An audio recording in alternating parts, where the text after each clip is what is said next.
Alrighty, welcome back to another patch notes for this week, my fellow nerds. Just gonna create the wheel here real quick. But in the meantime, sit back, relax. We're just hanging out, joined by Dat Kyler as Dat always. Let's see, what do we got? What do we got? What's on the docket this week?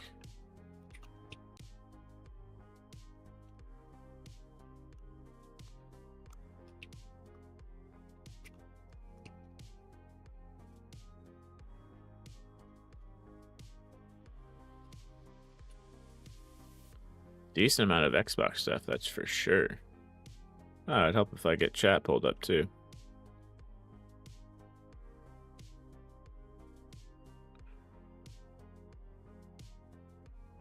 It shows both, but just for my own sanity, let me pull that up.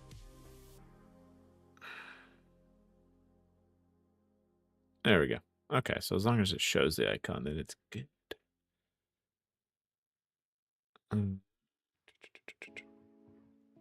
There we go.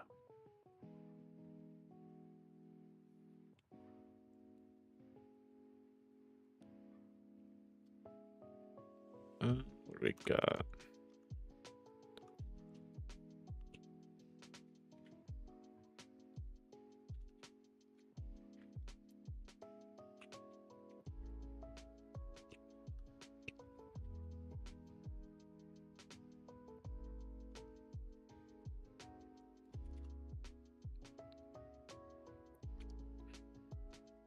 Perfect.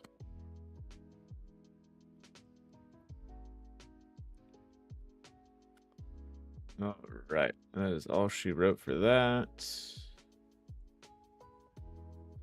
All we need there.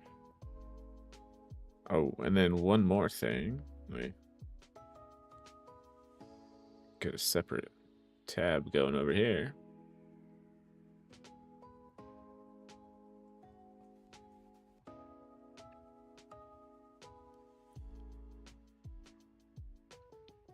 Okay, I think we are good. Alrighty, sir. Ready when you are.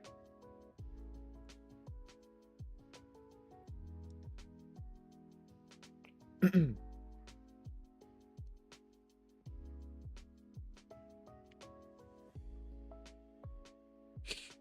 I change the color on this thing? I don't know if I can.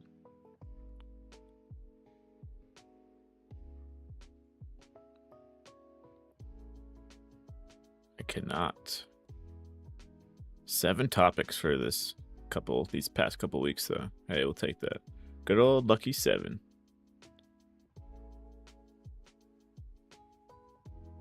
Also, in the meantime, if we're messing around with some stuff here, let me try something out real quick.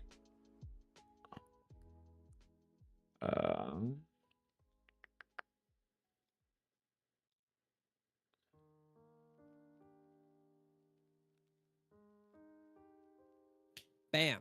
All right, Bam. I'm back. Let's dial that to like a 70%. Let's see what happens. If I ever, like you said, like you were mentioning last few weeks or whatever not, if I end up like Be quiet. clipping myself or whatever not, or yeah, if it ducks it too many times, just let me know and I'll dial the filter in. I will. Cool. Is it pretty easy to do? Yeah, it's just a lever. Yeah. It looks just like sonar. Yeah, it's the exact same shit. Oh, I mean that's cool. Yeah. So super helpful. But yeah, just let me know. I'll just dial the strength back, I guess. Yeah. But in the meantime, spin Let's the wheel. Get into it.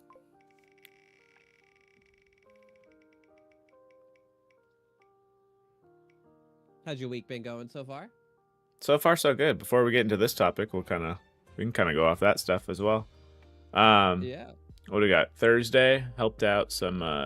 Well, they could show up if they need to. Only 2 of them showed up, but hey, it was nice to help them out, I guess. But there's a senior center, a couple minutes away and whatnot, and volunteered through work. It's like, all right, let's see how this goes.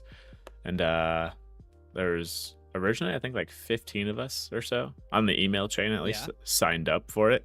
Only like me included. What do we got? 5 actually showed up.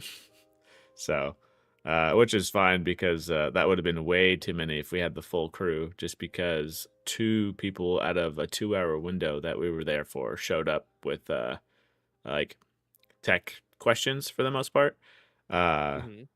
and one of them was, which I assumed it would be the case in terms of it being more Apple focused, because that's just what a lot of people have in general, especially the older generation and whatnot. Because what they typically get is whatever their kids have. So if their kids have Yeah. iPhones, then here you go, just because they know how to work it. Um, but Yep.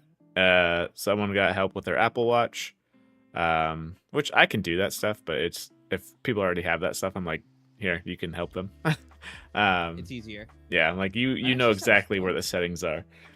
And then a lady came in, uh, and she said it was her first.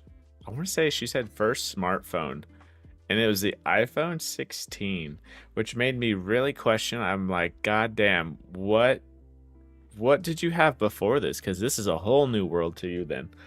But she came Yeah. in, and first of all, I kind of when it was funny because I was driving back home, I felt bad slash mad at the same time because the whole time I'm thinking, I'm like, all right, either her kid gave her this, which I think she mentioned. That's how it kind of went down. But also at the same time, she went to the carrier to go get it. I'm like, unless you went during like closing time, was the carrier like whoever was helping you? They obviously didn't seem to be that helpful, is my guess, because you would Mm-hmm. think you'd be like, all right, even if we don't have it in store, or, it's getting shipped to you or whatever, not let me run you through the basics of what to expect once you get your product or something. Yeah. How to turn it on and Yeah. how to make a call. Yeah, so let's see. Set up Siri for her. How to use that, alarms, all this other stuff. And then it was funny because the lady originally who came in for the Apple Watch help, like we helped her with a little bit of everything else after that, kind of trickled down. But one of us, just for jokes, we mentioned AI in terms of Chat Oh God. GPT, and it's not like we were like purposely trying to go down that rabbit hole, but it's just like, yeah, you have AI where it's like, if I want to write a book, I can do so in 2 minutes compared to Yep. years. So it's like that's the easiest way to explain it. But luckily they weren't like too confused or like too discouraged about it. The lady with the freaking iPhone that came in and everything, because I noticed, especially with the 16, it's got that like they don't call it a button, that pressure sensitive area for the camera and shit where you can like do Yeah, the like fancy captive zooms. Yeah. whatever on the side. I'm like, if you want to take pictures, you're gonna have to figure that out. But hopefully your, you know, significant other or somebody else or whatever not Somebody. can do it. But no, that was actually super super cool. It's kind of weird though that I wonder if businesses kind of take slots at every so often, just because Micron had one obviously this last Thursday, and then they have one in August, and we asked them, we're like, how often does this happen? Just because I'm like, why would you wait so long for tech help? But it happens, I guess, like every month. So I'm like, that's kind That's of cool. pretty cool though. Yeah. Yeah, that's pretty cool. I didn't even know that was a thing. Yeah. I was like, that's freaking sick. Which That's I sick. I will say, the one thing also that's kind of cool, it doesn't even have to deal with that, but in terms of, because I learned this the last console generation, is when anytime there's a new console generation that came out, so obviously PS5, Xbox Series X, whatever not, in Mm-hmm. instead of getting rid of, let's say someone's just trying to dump their console off at Goodwill or something like that, check like, I don't know, whatever the closest hospital or you know facility is around your area, because they actually take that for the kiddos. It was legit, Yeah. because it was kind of actually good to hear, because when when the PS5 and all those other things dropped, and I was like, do you guys need a PlayStation 4 and Xbox, or even this and that? And they're like, well, we appreciate it, but luckily we have what we need and whatever not. I'm like, that's dope. So I didn't even think about that Yeah. originally though. I hadn't thought about that originally either, but I knew that was a thing, like not or more recently because of there's like a whole like charity dedicated to it. It's like the weekend game. Oh, fuck, what's it called? It's like the weekend or support the sickened gamers. I'm not entirely sure, but somebody I watched donated like 20K to that, and they're like, "Yeah, guys, if you ever have an extra console, drop it off at the hospital." I'm like, "Oh, that's sick." That's legit. Okay. Yeah. That's cool, man. I actually didn't even know something like that existed. Yeah. But yeah, that was granted, you know, weekend's not over or anything like that, but how's your week been so far? How about that? Nothing too crazy. We're still Nothing. waiting on our car. Oh shit, yeah. Isn't that wild? Well, I guess nowadays, yes, it is wild. How long's it been? 2 months. Yeah, okay, nowadays it's wild. I'm thinking when my car got nailed, because I'm like COVID times, then you're kind of used to it, but yeah, 2 months now should not happen, but No. It's mainly like I guess it was pretty damaged. Like I was thinking about it I think yesterday, because our car was supposed to be ready like 2 weeks ago. mm-hmm. And then it was supposed to be ready last week, and now it was supposed to be ready this week. It's not, so next week hopefully. But I was just sitting there thinking about it. I'm like, I guess it was pretty damaged. I didn't think it was that damaged, but Usually they're on other top than of that, it though. yeah, Well, that's what I thought. At Other least than that, though, progress. like, all right week. Could have been better. I've still been getting over the sickness, but other than that, not too bad. Not too bad. All right, All right, LFG, let's fucking go. Cool name. It is dope name. I will give them that. So yeah, Sony reveals new PlayStation Studio from former Bungie developers looking for group. Which I'm curious how long they're gonna stick to the given Bungie's track record, which we'll get to later. I'm curious how long that'll be a title for some developers in terms of how you want to stick your name to a studio. But how much you want to claim Bungie nowadays? Yeah. Obviously, yeah, comprises veterans from Destiny, Halo Studio, Fortnite, Roblox, all that good stuff. Let's see here. We don't need to know what Marathon is. We kind of have the gist of that. The studio will make. Go for it. Well, this is cool, but I mean, like, I don't feel anything for it until I see some like game released. Does that make sense? No, that makes perfect sense. The biggest example I can think of, exactly. How dare you? They have some prestige. Yeah, exactly. But no. It's like the same thing when I don't know if you remember when was this for Project Dark? I can't remember if it was Project Dark or something else. Microsoft was toting like, oh man, this is fucking, instead of AAA, this is, you know, quadruple A status. Like, dude, you can bring all the A-list stars, that doesn't give you an A-list game, in my opinion. No. Like, because if there's no fucking heart behind the project, then what's the point? Yeah, and like, if this, like, hopefully, so I guess my point is, hopefully they're coming together for a reason. Hopefully they're coming together, all share a common idea that it's going to sound dope. But at this moment in time, I don't know. Nothing to show off. It's just a name and a bunch of people working together. You built basically, it's like a fantasy roster, but they haven't produced anything yet. So it's like, it doesn't matter. I guess it's cool on paper. How about that? Like, it's at best, but yeah, supposedly studio will make immersive multiplayer worlds propelled by action games that players can learn, play, and master for countless hours. Message continues, adding player communities will be invited to early access playtests as part of the studio's development. Critical that we listen to player feedback, basically. Our first game, so it sounds like obviously there's going to be multiple out of this studio, but then again, I feel like studios in general, or even TV shows, need to fucking stop with the oh yeah, we have 2 seasons in the works. It's like, we don't even know if the first one's good. Yeah, exactly. We're counting our shit before it hatches. They're probably claiming multiple games because they have very prestigious people behind it, but there's no guarantee. You know what this reminds me of? When I see stuff like this, I don't know if you remember. Uh, it was back when we were like much younger. That band, Hell Yeah, that formed, and they were like, yeah, we're making this band, and it's from all these like big name artists, from Mudvayne, Nothing Face, Slayer, Slipknot, and Seven Dust, and we're all just smashing together, and we're gonna make the best music, and they kind of sucked ass. Like that's what I think of every time I hear something like this. And then there was like a DJ group that did it too. It's like, cool, man. Now show me what you're gonna do. Yeah, like, no. Very rarely does that ever, like, I don't know, pan out. Again, they're good in their own respect, but at the same time, it's just like, but in that group or in that setting, like, what was the motive behind it? You know what I mean? Some people can do that because the motive is there, but yeah.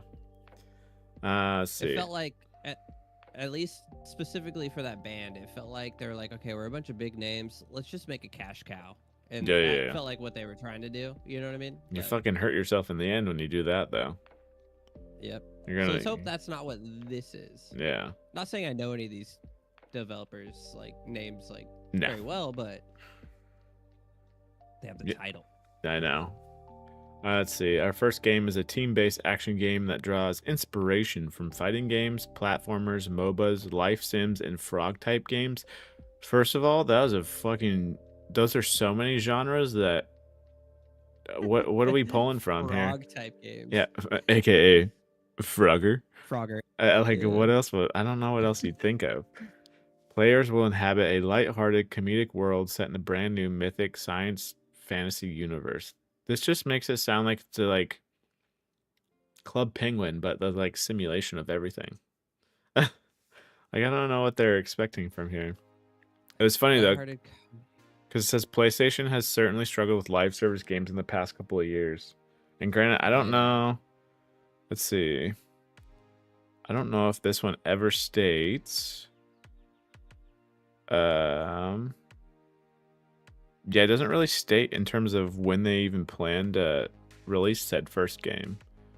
It would appear Team LFG's new project will showcase the result of that acquisition alongside Bungie's blah blah blah marathon, but yeah, it does not state anything about that. And if it even happens to be even something close to a live service game, man, I think you're already dead in the water at this point. Yeah. If this sounds like the trend like chaser, and you're still very, very far behind. You know what I think? I think when new studios come out, they need to come out with like a banger, game, like single player. Yeah, like a banger single player game to really make their name known. They like almost Bungie, its banger was Halo, and then they went into live service. Yeah, CD Projekt Red, their banger was... I'm also curious too. Did they do The Witcher? Yeah. That's what they're big time for. Yeah. For most of the studios that people like always tout in terms of like Bungie back in the day, Halo, was it BioWare in terms of their Dragon Egg and Mass Effect and all this other stuff? Oh, I guess Mass Effect would. I'd be kind of curious to know that Mass Effect 1 and 2 are huge. Yeah, at that point, those developers were AAA though, still, right? It's like none of these really came up as indies, like, if that makes sense. No. Yeah, no.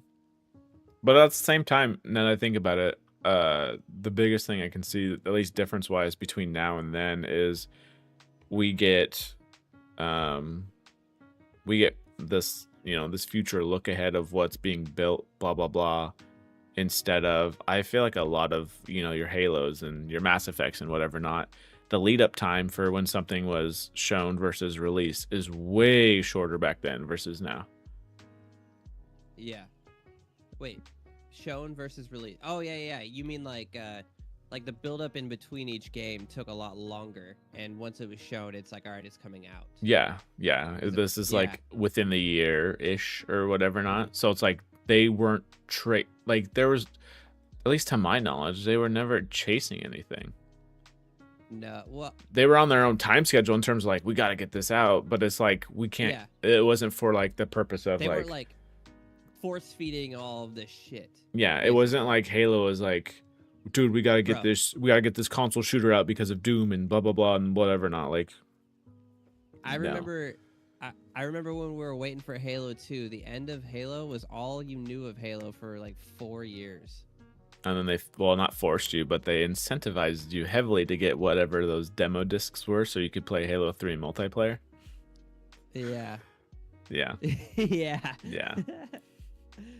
Oh man, Halo was the golden age, brother. God damn. I think it's because it's so tied into that mentality of gaming back then in terms of, Yeah.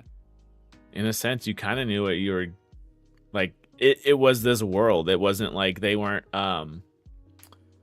what's it called? They weren't incorporating anyone else's shit. You know what I mean? No. Yeah. It was theirs. Yeah. Like, it wasn't a collab with this other game or this and that. So it's just like, No. okay. It knew what it They were- was. So, yeah. They were building their own thing, and it was theirs, and like you knew what to look forward to too, like Cheeto fingers all Oh, night long, Doritos fucking and Mountain Dew. Yep. Yeah. So like you don't get that nowadays. No, I don't even know if in a sense, like, you know, The like, best games are fucking indies nowadays, man, and I love it. well, it's because they know what they are. That's their whole, Mhm. they have purpose behind them, if that makes sense, versus They fucking chasing and these passion. dollars, in a sense. Yeah. And see, you're exactly right. You already said this. You're exactly right that if this does end up being a live service game, it's gonna fucking tank so hard. Because when you state, it almost feels just not just greedy, but it just feels passionless, if that makes any sense. In terms of like, oh, we're creating, instead of creating like trying to paint a picture or anything like that, you're saying I'm creating maybe, you know, this genre, and especially when the genre is of, let's say, even a live service slash extraction shooter. If that's your first fucking pitch to me, and that is the first time I'm seeing it, I'm like, yeah, I'm checked out. Like, Yeah, not about it. unless like you said, Not about there it. needs to be a trailer for me to, because I feel like, especially with video games, even though there's different learning styles, everything like that, like, come on now, it's got to be visual. You gotta show me something. Yep. Give me a Fucking- little something. Fucking talk is cheap. Hell, I could tell ChatGPT to write me up a good old fucking elevator pitch for a game, and doesn't mean I'm gonna make it, but it could sound cool. It could sound way cooler than Than fucking I agree. Frog style games. No offense, Frogger, Yeah, but that- goddamn. At least you Why knew would what the you fuck you were. Why would you even put that in there? That's so weird. I don't know. It's not. I know it's not a selling point. Bro, I don't get it. We made these fucking games, right? These frogs, right? You would jump across the road and then jump on some logs. Like Unreal Engine 5 world premiere. I'm Frogger in Unreal Engine 5. That'd be wild. Oh man. You know, I'm not gonna lie though. Frogger was a good game. Because it knew what it was. You don't. That's exactly why. Why do you think Pac-Man Yeah. was? I can't even say was. Why do you think Pac-Man is a good game? Because you know what to expect in it. Yep. It is what it is. There's no fucking Star Wars fucking characters in here. There's no Sabrina Carpenter. There's no nothing. Like come on. Well, in the games with like smaller studios behind them, it's easier to like tie in everybody's like methods and ideas because you don't have 50, 60 different hands on the same piece. Too many cooks You in a have, like, kitchen. 10 hands, 5 hands. Exactly. So it feels more fluid. Yep. More more concise fucking direction to the thing. Yeah. Yeah. I mean, so back to the studio. It sounds cool. Whatever. I don't. Care. That's as best as we can give it though. Is it sounds cool. Like Yeah. sounds cool. I'm hopeful. You Yeah. know. Best of luck. Give me another Halo banger. But if Sony's making this, it's gonna be a fucking live service game. So Yep. because they already got their single player games. Yeah. They're done there. So They live have service. So Last of Us. fuck, we're gonna have get it. Dawnguard. Extraction Frogger game. Hope you enjoy that one, folks. That'll be dope. That'd be cool. I would love to see how that works. Holy shit, that would be wild. Oh man. All right. We spinning it? In the words of LFG, and come on now, looking for a game or whatever. Not. It's let's fucking go. It's team. Let's fucking go. That's what it is, folks. Get out of that shit. This has to do with Bungie. Should we just go to the other Bungie topic? It is. And then we can loop into the PS5 topic. We're gonna loop into all these things. We spin the wheel for one topic, and then we try to segue our way into the rest. That's the name of the game now. All right. Let's go. All right. So, well, speaking of Bungie. Copy paste, dude. Copy paste. Yep. Not only are they in that lawsuit. Oh, have you heard about that lawsuit, by the way? Yeah, we that was. Link to it, do we? No, we don't for that one. At least I don't. Yeah, I don't have one for that one. The wild lawsuit where I don't remember the gentleman's name, but he's claiming that Bungie stole his content for 2 of their expansion packs. Yeah. And Bungie is saying no, we did not. But they can't prove that they did not because they vaulted the content. Oh, they shot themselves in the foot. People paid for, they took out, and not even they can access. So which is so funny. They're actually getting shit on by the judge right now. It's hilarious because they're trying to use to prove that it was there. Yeah, and then the judge, Bungie's trying to use that to prove that they didn't steal it. Yeah. And then the judge is like, you can't use YouTube videos. No, that's not gonna work. You need to show. I need the goddamn code. Yeah. Yeah, and they're like, oh shit, we're gonna lose. So not only are they not doing well there, but they happen to steal. What's this guy's name? Is it the 4-Nitriel? Yes, I believe it's a female who does this stuff. I could be wrong, but. No, I think you're right. I believe you're right, actually. Went through and stole a bunch of her artwork and put it into Marathon. Yeah, not only here, we'll get to the images right here. Yeah, I'm already looking at the Aleph one. Yeah, I'm trying to. This is just wild, bro. There is one where let's see if it's in the if it's further down this article. No, that's a different. Okay, that's for other stuff. But no, they literally copied and pasted. Yeah, where to the point where her words and everything were in there. Yeah, he hid something, she hid something in her art. I can't remember what it was called or what it was. Oh, it was lost. Yeah, I don't know. I personally don't know what that means, but it basically seems like it's a symbol / meme kind of thing, I guess. Yeah, I'm afraid to scroll. I'm afraid to scroll. Oh, okay, I'm not signing in, thank God. Yeah. But they hid that in their artwork, and lo and behold, it ended up in Marathon. And the craziest part about it is, well, actually, it's not crazy. Good on Bungie, but they owned up to it. They said, yeah, I will caveat that though. Yeah, it's a huge caveat actually. They said it's a past graphics designer they had that stole the artwork, and they no longer work for them. Bullshit, by the way. I don't believe it. I'm not gonna lie, because a lot of people that work at Bungie follow this person on Twitter. And they said that they'll try to make it right. I was like, that's cool. You still stole it. It's not the first time you've stolen something. True. I think it was Destiny 1. They stole a skybox. I think so, yeah. From somebody, and that's just fucking wild, dog. Well, my biggest concern too is, and I don't know, I'll see what your opinion on this is, because the entire art style is their art style. Oh yeah. Watch her get claims of Marathon. It's like, this is yours now.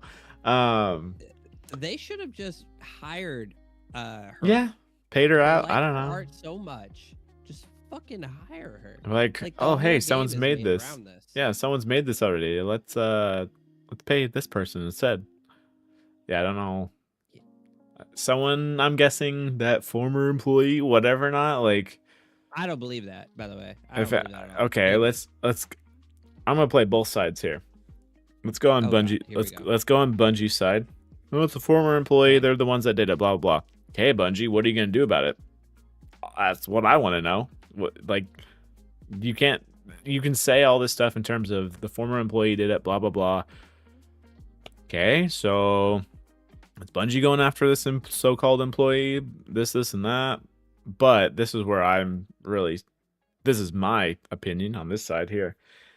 And I guess for audience sake, whatever not, you are a manager, correct? Me? Yeah. Yes.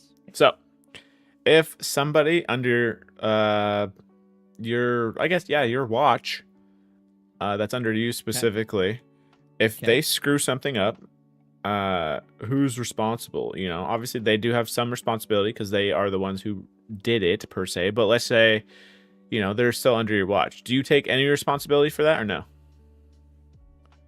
Oh yeah, I have to take it all. Yeah.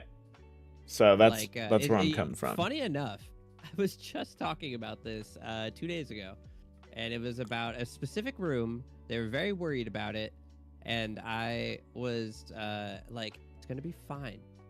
And they were very, very worried about it. I'm like, "Look, if that whole room dies, it's my fault. Yeah, Okay? it comes on me. Yeah. It's your fault too, but it's my fault. But I know it's gonna be all right, so it's okay. Don't worry about it." Yeah. But yeah, it just when you are overwatching the people that are overwatching the process, but you are also overwatching the process. And if you let the process get so bad because the people are doing so bad, it's your fuck up. Yeah. It's like the whole, honestly, kind of comes back to that like teacher aspect. Bunch of kids are failing in your class. Who's to blame? You know. Teacher at the end. Parent, Yeah. teacher. You know, there's a lot of things that can come together for that, you know, that performance in a sense. But at the end of the day, the manager / teacher, whatever, not corporation, is kind of the last line of defense. How about that? So, in terms of Bungie being, because this was today. That guy, I did see a video. I want to say even yesterday when I was scrolling YouTube about this, but I didn't click on it. But obviously, yeah, it's got, you know, exploded a little bit today in terms of seeing the light and whatever not. But yeah, Dude. that's Bungie also, like you said, they made their claim, but they also, so they made a claim within, you know, 24 hours or so, give or take. But not even just saying like the simple PR statement of, hey, whoa, we're gonna look into this, we're gonna do our due diligence, we're gonna investigate this, maybe third party investigation, whatever, not kind of thing, whatever PR thing you need to say. They straight up said this was a past employee. Like, let me point this finger. Oh, I'm just kidding, it's going over there. Like, Yep, pretty much. So that's how it seems to me, at least. And that fucking sucks, dude. For a studio that I actually used to love. I'm not. Oh no, you're tanking. Yeah, you're tanking your reputation at this point. Yeah, I liked Destiny, but I loved Halo. Halo 1, 2, 3, and Reach. Oh my god, amazing games. Yeah. And they really carried Bungie in my heart, at least. You know what I mean? Oh yeah. And so, and they always seemed like the fucking studio that didn't want to put up with no bullshit. They left Microsoft because they were tired of the bullshit, and they went like solo for a while because they were just like, dude, I don't want anybody. You know what I mean? Yep. Left Activision because they didn't want that bullshit. Yep. They're like, I don't want fucking shit. Okay. And it just seems like they're such fucking pieces of shit, honestly. Well, in terms of their management needs not just to be like cleared out per se, but it needs a quality check. How about that? Because I agree. Because was it Destiny, like 2, whatever not, that manager, I believe he's gone now finally, but it's like that shit was ridiculous in terms of the money that was being spent on his personal goods and vehicles, whatever, all this other stuff, and it's just like, okay, we're getting almost like a CD Projekt Red kind of status of managers need to be put in check because it seems like they're not aware of what's going on down below. So the crazy thing too is like this like sours my taste of them so much that they should not lose that lawsuit the other lawsuit that's pending, Yeah. because they didn't steal anything from him. He's claiming some very like generic stuff. Oh, okay. But I kind of want them to lose now. Well, funny thing I is, kinda the want moral of that story is too is okay. First of all, vaulting your content is just fucking hilarious once it's out. don't sell Also, shit people paid for. yeah, Like, yeah. what the fuck? Well, and it's almost cynical too, in a sense, when the company themselves, when they're the ones that fucking did it to the consumer, now they're the ones that's like, you vaulted your own content to the point where you don't even have a fucking backup. Like, You don't have the flash drive, baby. I yeah, do. where's the cloud service on this shit or whatever? Not like, so if anything, that basically kind of goes to show, I would assume that content doesn't ever exist anymore then. I'm guessing, Yeah, I unless think it's like, unless it's like a vault that's locked with a key and not opening until for like 10 years, and they're just like stuck. But yeah, I don't know how but that'd work. If you can't get it on your right. own developer shit, then I think you're shit out of I luck. think it's gone. Yeah, Yeah, I think it's gone. but yeah, I don't know how long they ride the coattails of the whole. I almost think, man, it is kind of sucks to say this, but I feel like they're it's on the end in terms of Bungie, the studio that brought you like Halo, if that makes sense. And Destiny. Yeah. I think Destiny they can stick with longer, but I think Halo's run is almost done in terms of them claiming that, because I'm thinking of when somebody tries to promote, let's say BioWare, for example. There's been so many attempts of, I feel like, that studio trying to reclaim their spot and this and that. Like, hell, I think even before Anthem, when that got just royally screwed over, I think at that point that was at least their second attempt at trying to go back to their roots and, you know, be the Yeah. BioWare BioWare that they That were. everybody knew and loved. Yeah, and all this other shit. Yeah. And it was like, dude, how many strikeouts are we gonna, or strikes in general, are people gonna allow until they're like, okay, fucking enough of this shit, until it proves itself? I'm not buying anything from that. You know what I mean? Like, Yeah. I think you're actually right. They will not. Yeah. It's not very much longer until they're not recognized as the studio that created Halo. yeah, because honestly, that Because they won't only be the goes same thing. no, because that only honestly that only applies to the age might that actually even be now, that comes with honestly. it. Yeah. That's like almost to the point where like I'm kind of sick of hearing it, because it doesn't prove anything to, hell, even people who know and have played Halo. It's like, Yeah. okay, just because you have it on your resume doesn't mean, unfortunately, you're as good as you once were. So Yeah. but You're just a fucking boomer now. You can make shit. so yeah, Yeah, there's that's actually a sad thought. but yeah, speaking of sad thoughts here. Well, PlayStation 5's best-selling games, boys. Guess where they're coming from? Freaking Team Green. This is fucking awesome. I mean, you know why that is, though, right? Like, Oh that's just yeah. hype. Yeah. Well, I and mean, it's just, dude, wherever the game's at, let me play it however I need to. You know? So, not only that, Forza Horizon 5 is years old at this point, but the fact that it was, let's see, #1 downloaded game in April for Europe was Forza Horizon 5. Like, bro, people would rather wait years instead of buying the standalone hardware, to then play said game that they might want to play. Yeah.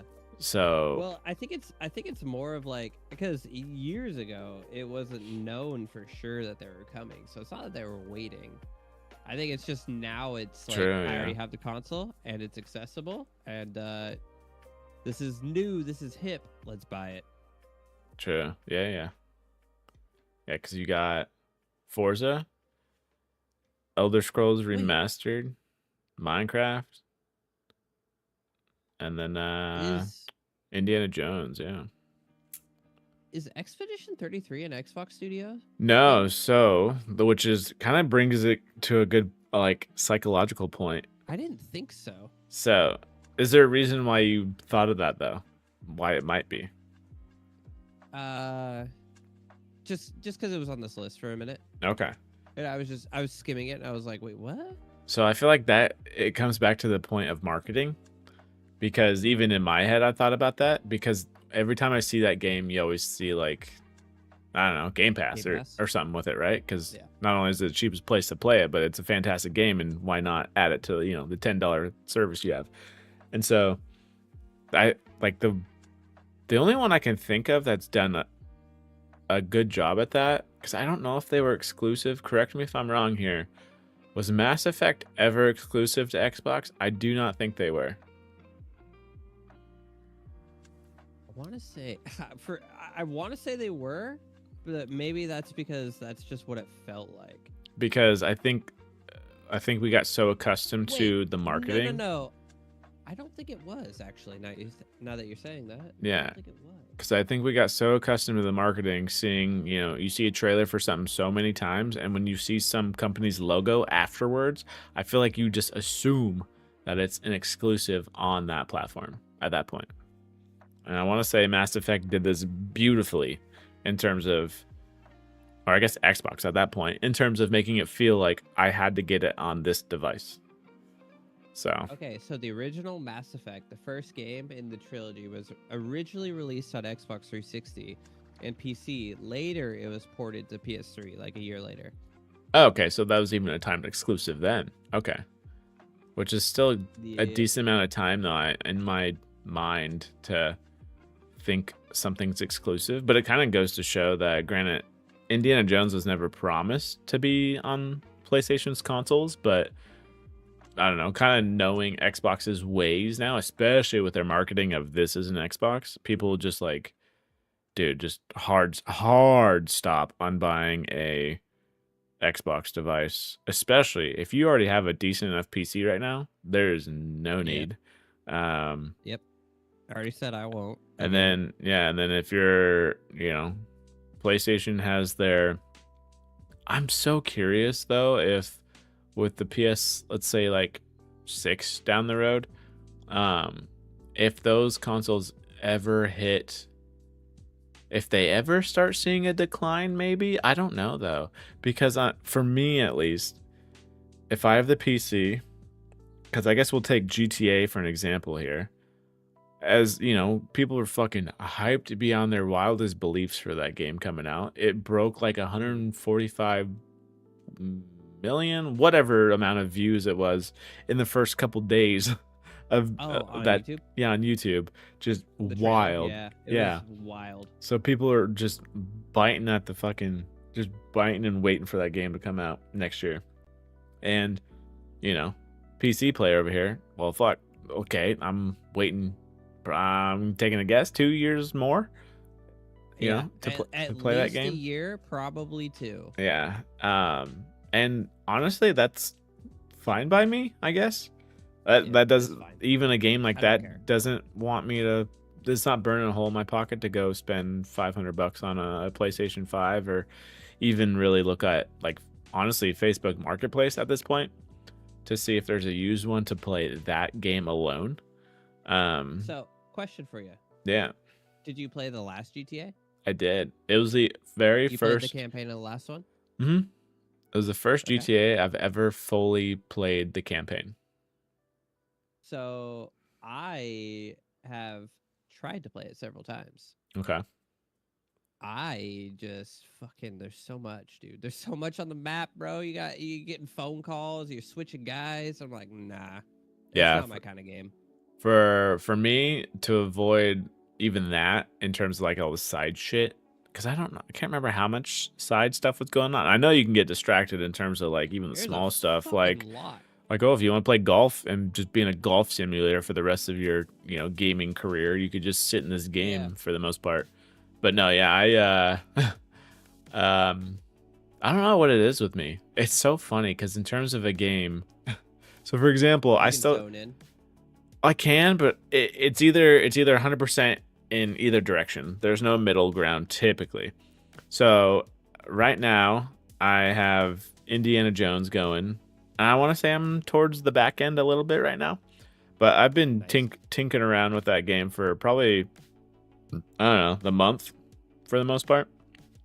And Yeah, it was about a month ago. I asked you how pretty it was. yeah, and so I've been messing around with that game. Every so often I'll get the craving to like jump into it and all right, let's progress the story a bit. And which is funny because it's a 15-hour game, so it, 15-hour or whatever more game, and it shouldn't take too long. But I'm just moseying around, which is usually not my style. So, for an example, GTA 5, when that game came out on the 360, which is fucking wild to say at this point, when that Did yeah, wow. towards the end of that life, Holy shit. so when that game came out, I remember getting it, putting in the because I guess I don't even know if digital wasn't even that big. So getting the physical game for that, put that in there, and yeah, let's see, I beat that in 3 days. So Wow, that's impressive. yeah, so I don't know what it is, especially I did that with GTA 5, and then roughly the same with Red Dead Redemption 2. So Wow. yeah, You beat Red Dead Redemption 2? yeah. Wow, I got further in that one, and I would probably beat that one. See, wow. Good job, bro. So I get so lost, dude. The game's really got to interest me. Like I did for example, for Harry Potter, I did everything. Hogwarts Legacy, everything. see, I've never 100%ed a game. Well, I guess I didn't 100% it, but I did everything that I could. Like all of my quests, I would do them all. I think Shit, I have okay. one more left. Damn. Okay. Yeah, because even Legacy, like the House Cup or whatever. yeah. Anyway. I get to the point where there's never really a moment where I'm like doing so many side quests that I come to a main quest and I'm like overpowered, if that makes sense. It's usually I'm just knocking out the fucking main quest, and then at some point I feel like games try to prevent somewhat people like me, where it's like, no, bro, Yeah, you gotta go experience some power of the check you. go experience some other shit. And so it's like, all right, you're not a high enough level for this just yet, so go do some side shit first, then come back to us. And so, like, I'll do those because at that point it kind of becomes the main. Those side quests then almost become main quests because you need to do those. You're forced. To keep going. Whereas anything else that's like, oh god, especially Red Dead 2, there's so many moments, which I give them props to this. There's so many moments when you're on the horse and let's say like you get kicked off or this and that, or someone's getting robbed as you're like riding just by them. You're like, holy shit, this is fucking cool because it feels like natural. Yeah. I'm like, this is dope. So I can easily see how someone gets like completely Bar like, fights. sidetracked or like, oh, sweet, poker in this game? Cool. I guess I found a fucking poker simulator. But no, it's funny because going through those, this is even a spoiler. You probably even noticed this. You get so many main missions in, especially with Red Dead 2. And all you would hear is you're like, all right, this has to be close to the end or whatever not. And you're like, nope. We got to do it. One more score. And I was like, God fucking damn it. But Yep. But no, it's I don't know. I typically either have to power through it like that for the week, give my full attention to it, and if I don't, typically what happens is I just don't find like that spark to like want to go back to it anymore. Continue to go. Yeah. Yeah. That's what I got with GTA. And I was just like, I can't bring myself back to this. Yeah. So was Red Dead back when you were Redbox beating games? No, that one was I don't know if that was ever in the Redbox. It's funny because most of the Redbox games were the Assassin's Creed, and I did it once with Crisis 3, I think. Oh, did you beat him? Yeah, Crisis 3, but yeah, no, did you feel like? Oh, go for it. Did you feel like you had to beat them since you rented it? You're like, fuck, I gotta beat it now. Yeah, whether you like the game or not. Yeah, kind of. Yeah, it was like almost my incentive to be like, I got this for free. I gotta do it. Like in a like almost like a sick way. Like it made it feel like more of a chore sometimes. Yeah. But at the same time, it was kind of Or a funny. challenge. Yeah. Oh, definitely a Yeah. challenge, especially for the I think it was Assassin's Creed Brotherhood 24-hour. is when I did the free one for 24 hours, and it's like, all right, here we go. And You slammed through it in 24 hours? yeah. You want to talk Damn. Okay, you okay. want to talk about just negating just all the side quest bullshit that especially nowadays. It wasn't as bad back then, but yeah, just run, dude. I was running through, dude, because especially I don't know if you can do it nowadays. It'd be kind of funny to see, but in those Assassin's Creed days back then, if you got caught, it wasn't like game over. Like either you're getting killed or like you desync or something like that. It was no, everyone gets alerted, and at that point, instead of a stealth game, it became a all right, how fast can I fucking chase this guy down? So Yeah. so it'd be like the popes or this or that, and it's like if I got caught briefly, I was just like, well, shit, well, all right, let me go get this guy, and like just assassin blade just got him, and it would still complete the mission. Awesome. Because it didn't need to be in stealth or anything like that. I remember a few times where the guy was like right below. I'm like, well, this is gonna alert every single one of them, and then you like do the assassin dive and just dead, and then it's like, all right, let me get out of here real quick. See ya. So, but That's awesome, dude. But no, Brotherhood, I was able to get through that one to a point where it did, I guess like armor lock me in a sense, because I literally ran through I ran through the game with the base shit up until probably I would say at least 60 to 70%. Yeah. So damn. But yeah, I don't know, in all honesty, it either goes both ways. So, and at least for me, I'm trying to tell myself, like, dude, if you don't like something, it is okay to just fucking say, like, you know what? It's not for me. It's not for me. So yeah, because I like, dude, I have people at work like, yo, you haven't beat that yet? That's a fucking awesome game. I'm like, I just can't bring myself to play all the way through it, man. It's so fucking big. I think mine always comes back to, and I think in a good way of it existing. I think the first realization of me being like, okay, this is not a game for me, was honestly Dark Souls, those kind of games. Oh, dude, yeah. I will see, and that's weird though, because well, it's not weird, but I agree, except for I did enjoy Elden Ring when I played it, and I want to say I got about halfway through the bosses. Yeah. And then I got locked, like like I needed to go do a bunch of side shit, and I just like I was just trying to do the main shit, you know? Yeah. And then I kept getting lost, and I was just like, fuck. Yeah, I don't know. For me, I have to like zone in on like, all right, main quest only. And they're so hard.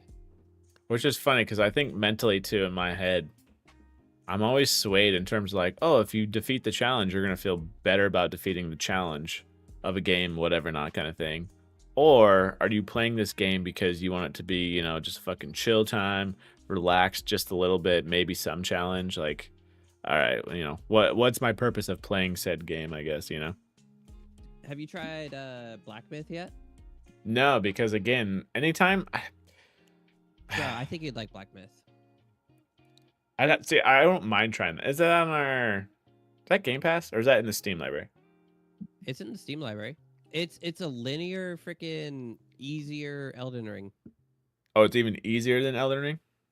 Oh, bro, it's so much easier. Oh, shit, okay. I was like trying a bunch of bosses, and I am shit at rolling and dodging. Okay. I'm more like hack and slash style. Dude, I'm fucking straight on the spectrum of God of War. Yeah. Where it's like, God two blades?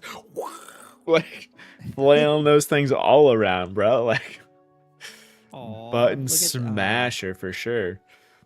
Look at this kitty my wife just sent that she wants. It's got some fucking ears. Yes, it's a Mancoon. Oh, shit. But Is that a... Oh, we can talk about that later, I guess. Go ahead. No, you're good.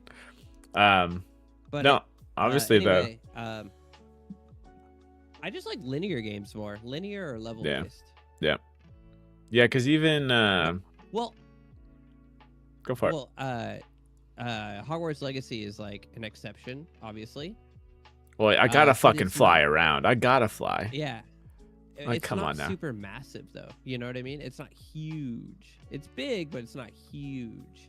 Yeah. Also, another exception was Halo Infinite. I enjoyed it, but it's not like it's levels inside an open world. Does that make sense?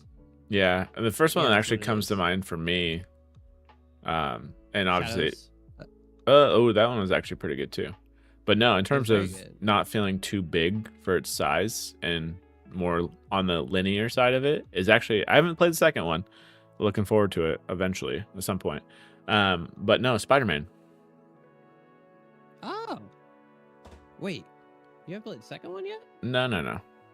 I have It not. might be in our Steam library, bro. Oh, fuck. I need to look then.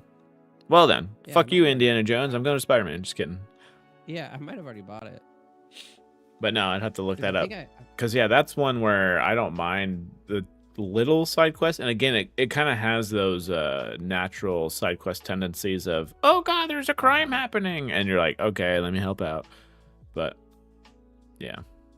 Yeah, I enjoyed Spider-Man. I enjoyed Miles Morales. And I started 2, but I just fall off those games so easy. But I always loop back around if I really enjoyed it. I always loop back around. Like God of War, I didn't beat the first time I played it.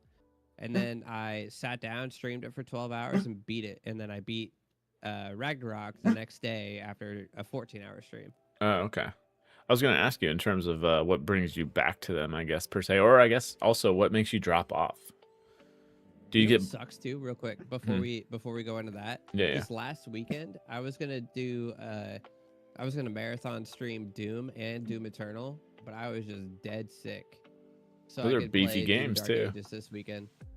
Well, I think you could beat Doom because I've already beaten it a few times. I think you could beat it in like 8 to 10 hours if you Oh, just that's run not... it Okay. through. Okay. Doom Eternal is quite longer. I think it would be. So I would take like whatever time I had left over from after Doom to play Doom Eternal, and then the next day all dedicated to Doom Eternal. Gotcha. But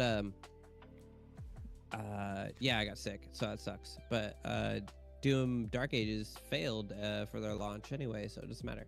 What for makes the... me Yeah. come back for the PC? Yeah, Yeah. it sucks. What that's makes why. me come back? I'm not really sure. I just like all of a sudden I'm like, I want to play that game again. Just get a hankering. Like Zelda for the Switch, Breath of the Wild. Uh-huh. I didn't beat it on my first time through. I got to like the third. I did. Have you beat that game? No. I got to like the third. Like there's like these. Fuck, I can't remember what they're called, but they're mythical beast things, and there's 4 of them. And I got to the third one, and then the second playthrough, I beat the game. So.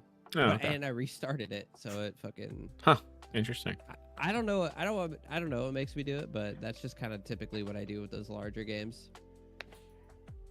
Yeah, one that's been on my mind because I did see it was in the library. I'm pretty sure was because again, it's one of those you can start and stop if needed. But it was Wreckfest 2 that was in the library.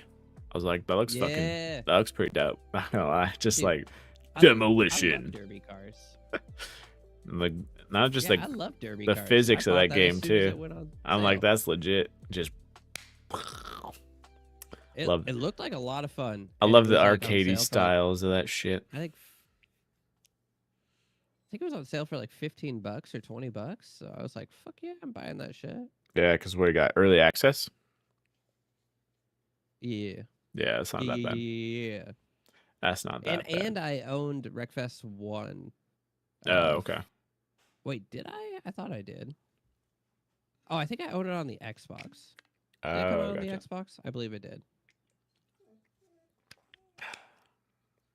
But yeah, cool. You know what else is coming out for the Xbox? What? A handheld, supposedly. Oh, yeah. And I think the biggest thing that cracks me up about these images is that it is fucking filthy. Yeah, it's covered in fingerprints. I'm like, all right, well, at least we know it's tested. How about that? So That just looks like the there's literally ROG Ally. yeah, with little nubs, which Oh yeah. makes me wonder like a controller? Is I'm curious um if Xbox is gonna go completely third parties with these handhelds, or if they're gonna do like a I don't know, two-tier kind of thing. So for an example, they let third parties do whatever they want with the Xbox brand on it for the most part, as long as it has the Hmm. Xbox OS or whatever kind of shit. Or, Yeah, well, I guess at the same time, they could also make their own dedicated one, like a Surface, handheld. I think they'll make one. I'm kind of hoping they do because I really don't want to see them slap their Xbox logo on a handheld because honestly, that's the easy route. But Yeah, I think they'll make one. I think it'll be similar to how, like, Android phones are. that Google will that's have what I'm their thinking. Pixel, but everybody else will also make their Samsungs and Motorola's owned by Google, but uh, you know, Yeah. whatever the fuck. I can't even think of another brand other than Samsung. OnePlus, all this other Oh my stuff. god. Yeah, OnePlus, nothing. Yep. They'll be the backbone of it, but have everyone else let their play, which I think would be cool because Steam's kind of doing this. Well, they've done it with Legion Go, Yep. so Yep. hopefully they kind of follow Well, suit with that. and that's where Steam fucked up the first time is they didn't make their own with the Steam machine. True, because they were like, well, yeah. I'm trying to think Yeah. how many partners they had though with that. I only remember They, Alienware. they had a few different partners, did they not? I don't remember because I remember trying to like create one of those things because yeah, their whole shtick with that was like, oh, for tiers of basically what the Steam Deck is now, 500 to up to your 1,000 or whatever. Not a third party could build you a little Steam box basically. So yeah, hopefully Xbox makes their own shit Steam though, machine. because they keep freaking saying like, you know, we want it to be you can play on all these devices, but we want the Xbox or whatever their own homegrown devices to be the best experience. Their initial partner lineup for the Steam machine was Alienware, Alternate, CyberPower PC, Digital Storm, Falcon Northwest, Gigabyte, iBuyPower, Main Gear, Jesus. Material.net, Next Spa, Origin PC, Scan, Webhausen, and Zotac. Interesting. That is a shit ton of partners. And they did not make one themselves. Damn. Okay. I truly think that's where they fucked up. Yeah, and I think price-wise too. To set like a baseline. Yeah, the price was also fucked, but because I can't remember if anywhere even like 500. I want to say they started more towards 8, which at that point you're like, I could see a lot of people being like, why don't I just build one myself that can do everything? yeah, and then just install Windows and Yeah, have more than a fucking and be good and PC. Yeah, instead of just here's a Steam box, enjoy. But yeah, I don't know. Do you think we see this during the Summer Games Fest at all?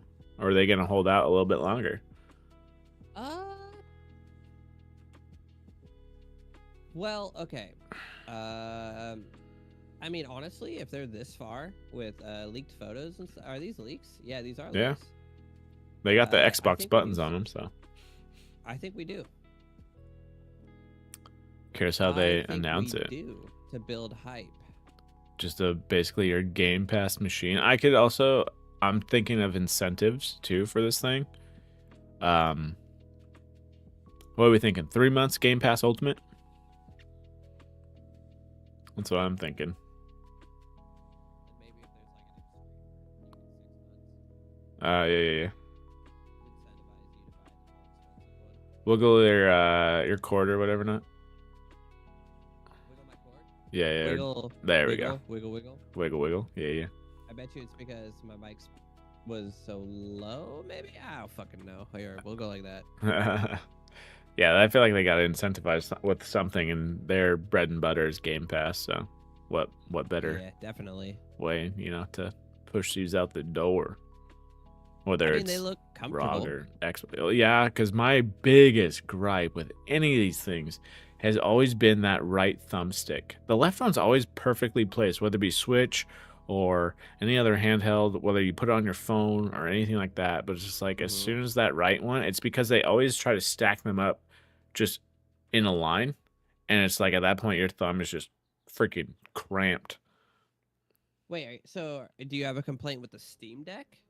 No, because that one's I don't even. that one's. Let me pull that one up. But that one's placement is Hold on, great. I'll just grab mine. If I could type. No, those ones are perfect.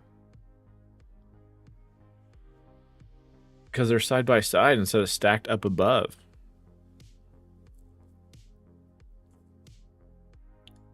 And not only that, but you do get the mouse thing too, which I don't know how useful that is per se, but I fucking hate the mouse thing. oh really? I mean, it's comfortable.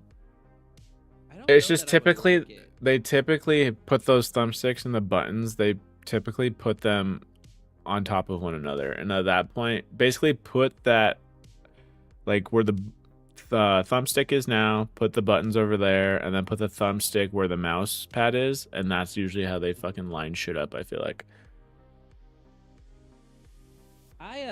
Whew. So I feel like for a handheld, it's difficult. So, ah, man, that's so hard.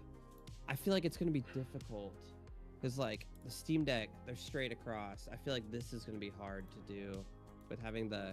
I think this is what you're talking about right now because the yeah. lower on the right side. I think Oops. this is much easier with them being straight next to each other. Oh, if they're next to each other like that, oh yeah. I don't know. But the handle itself looks way more comfortable. Yeah, and then not just that, it literally has the same. Yeah. I don't have an Xbox controller around me, or do I? I do.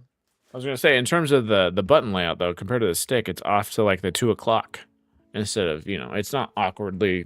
Ergonomics should be fine for this thing, better than even the normal ROG Ally. I hope so. It just gets kind of awkward when you're holding something so big. You know what I mean? That, Yeah. Like, I think if so, like my thumbstick's gonna be right here, so I'm gonna be kind of like this. Yeah, but at the same time, on the Steam Deck, it does not have. Those are rounded on the edge, right? Because you almost have to. What the nub does, I'm assuming, is it angles your hand though, to then allow the ergonomics to make sense. Oh yeah, you're right. Yeah. This handle is like, but I do. It is a little thicker because I got this case, but it's not the same. It's not the same. Yeah, you know what? Actually, yeah, and it probably pushes it out a bit. Yeah, you're angling it. Yeah, wrist-wise, whatever not. Yeah. Yeah, the black one looks a little bit more tucked, but the white one definitely looks a little bit more out. So I kind of hope that's. I hope the white one's more the style they're going for. Oh my fuck! Look at Cortana. She can't hold a controller anymore, bro. She got that lean on her. Was she busted? No. Oh, dude, no. I'm gonna have to like heat gun that bitch. I look over and I'm like, wow, that's why my controller's sitting on my desk. She got that lean. Fuck. Dude. That's funny. I bet you it got really hot in here, and then she just started melting forward or some shit. I don't know. They don't make these out of very good fucking plastics. Oh, it's not like a solid thing? Well, it's like solid plastic, but it's not like very good plastic, Ah, gotcha. It's very soft plastic. Oh, man. Speaking of something that's not soft, though, and that would be fucking Gears of War. Yeah, so this is what? This is the second go around for Gears of War, because this is a remake of a remake, to my understanding. Because they've remade Gears before, actually. So I suck. I didn't even pull this one up. But no, yeah, Reloaded coming to Xbox Series X and S, Xbox. Why do they call it an Xbox PC? I guess they can. Maybe their own branding. Maybe they're gonna start calling shit Xbox PCs. Could you imagine? Just a side tangent here. Your PC is an Xbox. Could you imagine if they made a Xbox PC though? If that makes any sense, like their own, I don't know, Xbox branded Surface, or desktop. So that's confusing because It is very confusing. It's what we have now, but like, if they can pull off the modular. Wow, I'm like trying to think of that. I feel like my PC is an Xbox because I have like the Xbox app. You can get like that's all you need, really. True. So true. They could avoid. Ooh, you know what they really need to do? God, especially I hope this happens with the handheld. I could be wrong. Correct me if I'm wrong on this. Because if so, I will go fucking turn this feature Oh on my god. instantly. Go Can ahead. can you? Well, Steam can load into big picture mode when you turn on your computer. Can you do that with the Xbox app? Oh, I don't know. I don't think you. Actually, I don't I'm think you not. can. Because all they I'm would need not to signed do, in all they would need to to the do for Xbox to app. make a living room PC turn into a Game Pass machine strictly would be to let you toggle that Xbox app and be like, yes, boot up into big picture mode or console mode in a sense when I turn this computer on. For side question, do you actually use big picture mode? I did briefly, but I mostly the thing is, it's kind of I kind of wish Steam could do it if when your computer was asleep to then being turned on versus you having to shut Yeah. down fully the computer then turning it back on because that part's annoying. Um, Yeah. so not anymore. No, I was dabbling with it every so often, but it's like I put my computer to sleep instead of Now off, I so I can't really do it. now I every once in a while I'll accidentally turn it on and I'll get so mad and be like, how the fuck do I turn this off? Shit. It annoys the piss out of me, dude. I've never really liked big picture mode. I thought it was super cool when I first made my HTPC, and now I'm like, this is annoying. Go away. It's fine if it boosts into it, in my opinion, because if my whole Like if intent, that's all it was ever yeah, was. if my whole intent is just turn this on and I'm just about to like do a 2-button click into a game or hell, literally you could treat it like console, like the YouTube app, even though you could just go to youtube.com. But Yeah. like if it's already there, you have your controller in hand, you're on the couch, you know, you're set, you're comfy, you're solid. Whereas comparative to the Steam one, I'm not gonna go into and click Steam and be like, okay, let me click big picture mode first, then let me find my game. No. I'm already going to the library, clicking the game, and then just booting it up and doing its thing that way. Yep. But yeah, I think Xbox would fucking kill it if they could literally switch a toggle and be like, yes, turn this into an Xbox and just That's actually boot it kind up. of a cool idea. Yeah, boot it up as you would a normal goddamn Xbox, and just like, because whether it be, you know, you have one out in your living room, I got one out there, like there's gonna be more people out there like us that literally we're not using it for your Microsoft Office products or anything like that. It's just like, bro, this is a console just in a different location at this point, so let me do what I want with it. So this is my intent for it for the most part. So I don't know if it had its own operating system or a skin of one like that would be sick. Yeah, that's a cool idea. I think that's that's So, probably the way that they would make an Xbox PC, or they yeah. just add that to the existing app. Yeah, so yeah, it's more. That's what I was thinking about. I was like, well, technically, they really don't have to make the hardware to do said thing. They could just make the software push that out. Honestly, Yeah, I feel like they'd make the hardware worse unless they than made we already the only have. thing hardware wise that they could do different though, honestly, would be kind of fucking sick.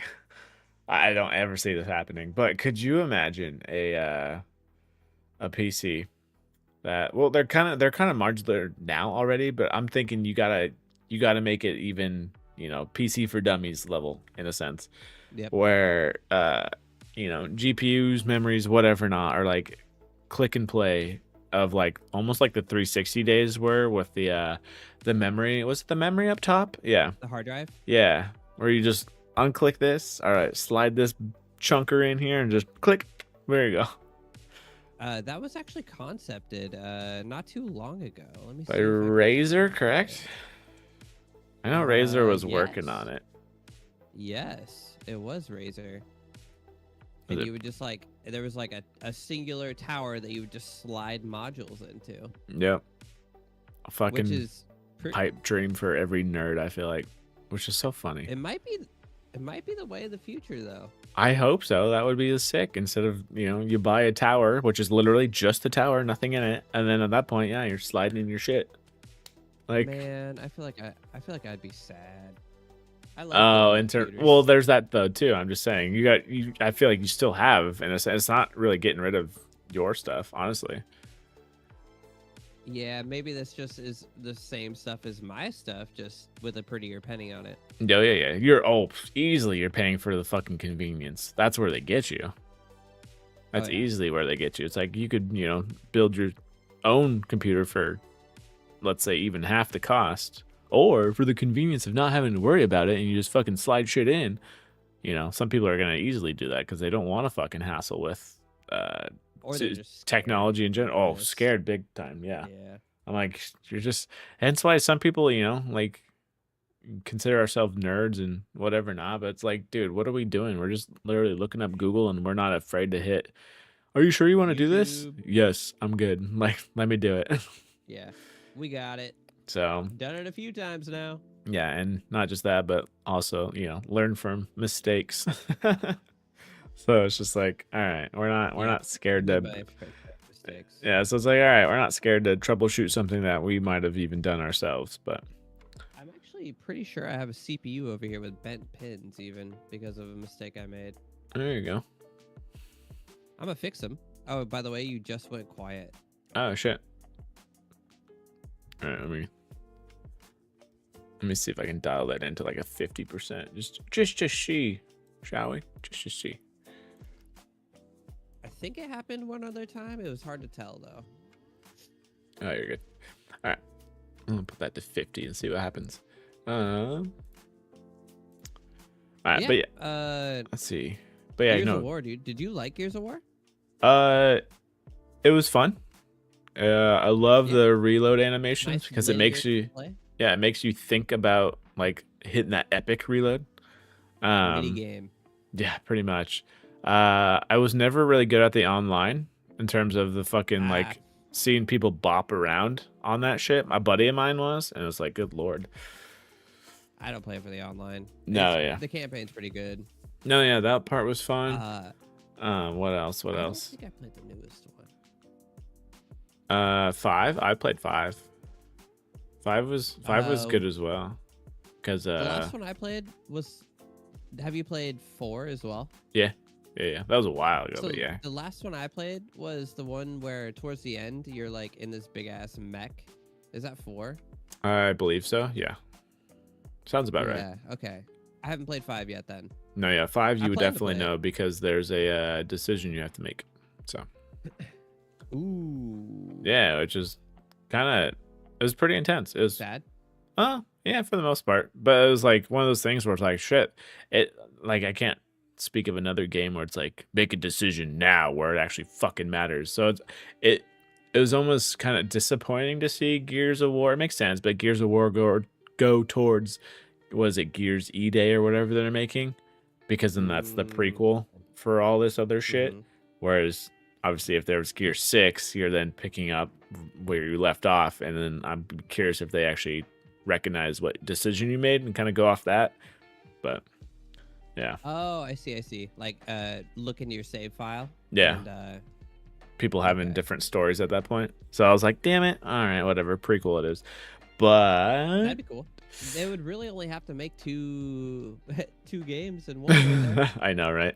And it would probably only be like portions of the game that are different too. You know what I mean? Yeah, not the full different story. Because at that point, you just fucking branch it off way far.